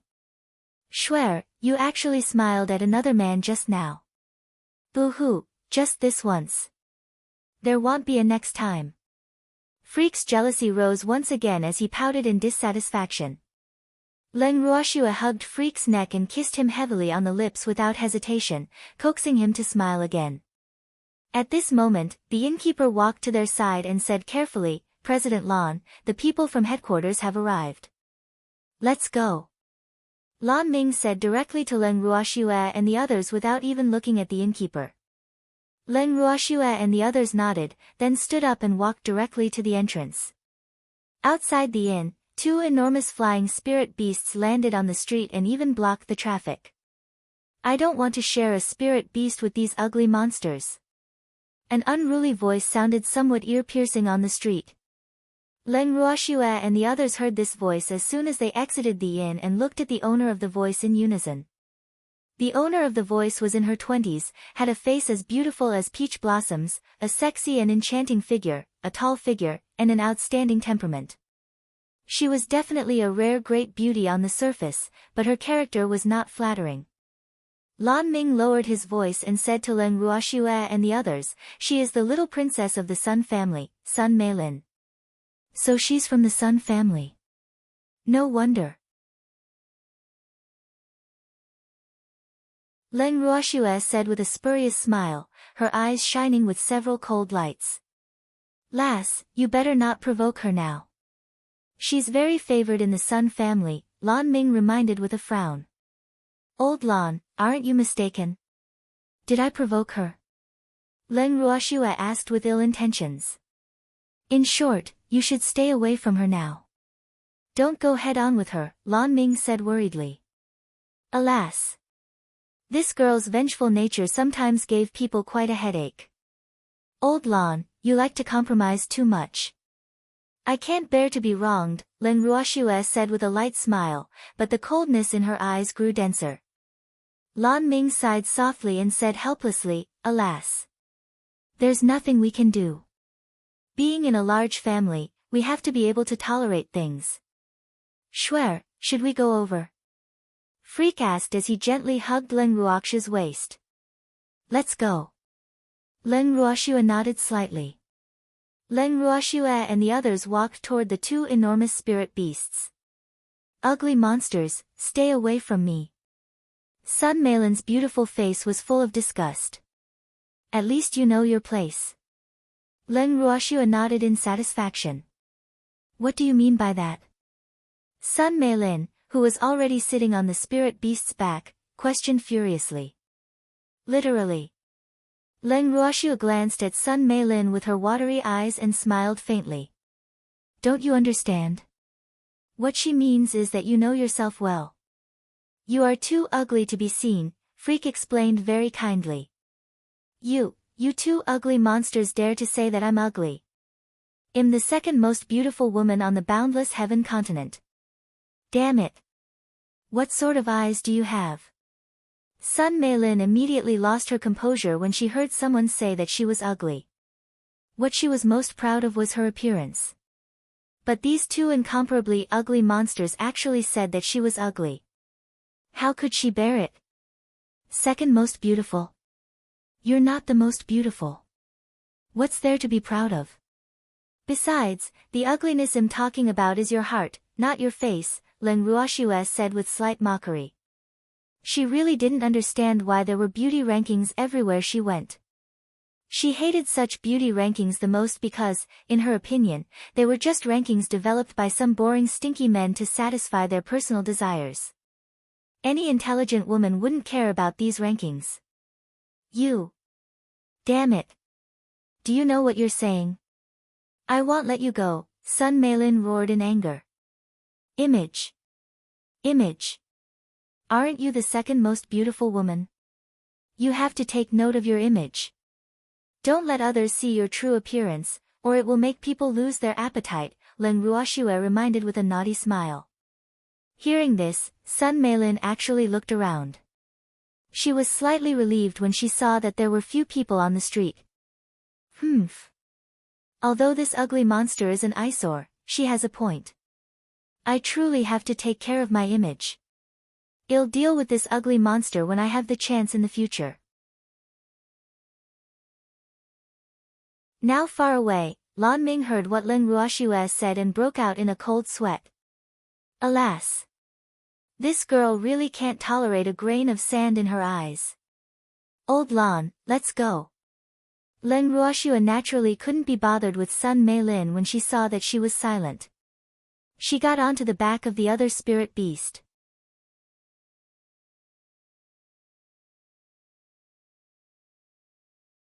Chapter 362, The Mysterious Man, 1, Freak and the others climbed onto it as well, with Lan Ming being the last. President Lan, we're about to set off, a person sent by the Mystic Association headquarters on the Spirit Beast said respectfully. He had seen the short exchange just now, so he didn't dare to underestimate these ugly people at all. Alas! They weren't even afraid of the little princess of the Sun family, so of course they wouldn't take him seriously. Let's go. Lan Ming nodded lightly. After hearing this, the person from headquarters immediately piloted the spirit beast to flew up slowly. Leng Ruoxue half leaned on Freak while lying on the back of the enormous spirit beast. This spirit beast was a griffin, a flying spirit beast unique to the boundless heaven continent.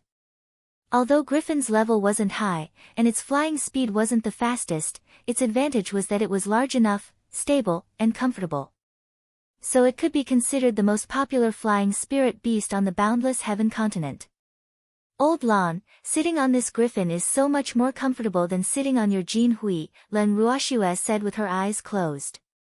But how can a griffin's speed compare to my Jin Hui? Lan Ming refused to be outdone. He didn't want his beast to be looked down upon by this little girl. Jin Hui's back is too hard. So what if he flies fast? Comfort is the most important, Leng Ruoxue said disapprovingly. Lass, you really don't know how lucky you are. My Jin Hui is very proud. Usually, no one is allowed to sit on his back except me. Lan Ming had an expression as if she had taken a huge advantage. Is that so? Leng Ruoxue said lightly. She narrowed her eyes and looked at the other griffin flying side by side with them. The people sitting on the griffin were all people brought by Zhou Kun. But the little princess of the Sun family had a stern face, and she didn't utter a word no matter how Zhou Kun spoke. Obviously, she was very angry just now. Hee hee. Lan Ming followed Leng Ruoxue's gaze and couldn't help saying worriedly, Lass, be careful from now on since you've provoked her. Old Lan, you're mistaken. I didn't provoke her, Leng Ruoxue corrected. She had never been a person who liked to cause trouble. If others didn't provoke her, she would never take the initiative to provoke them. Anyway, just be careful in the future. Lan Ming couldn't be bothered to argue with Leng Ruoxue. He knew that he couldn't win against her.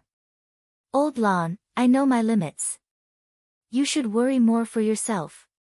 Leng Ruoxue said understandingly.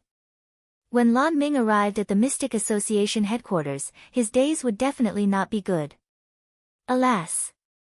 He had an irresponsible master who couldn't even protect his own disciple. I'm prepared. Lan Ming shrugged nonchalantly. That's great. Len Ruoxue closed her eyes and took a nap. After flying for about 3 hours, they finally reached Carefree City, where the Mystic Association headquarters was. The Mystic Association headquarters and the Alchemist Association headquarters were both located in Carefree City. This city was only smaller than the 3 main cities.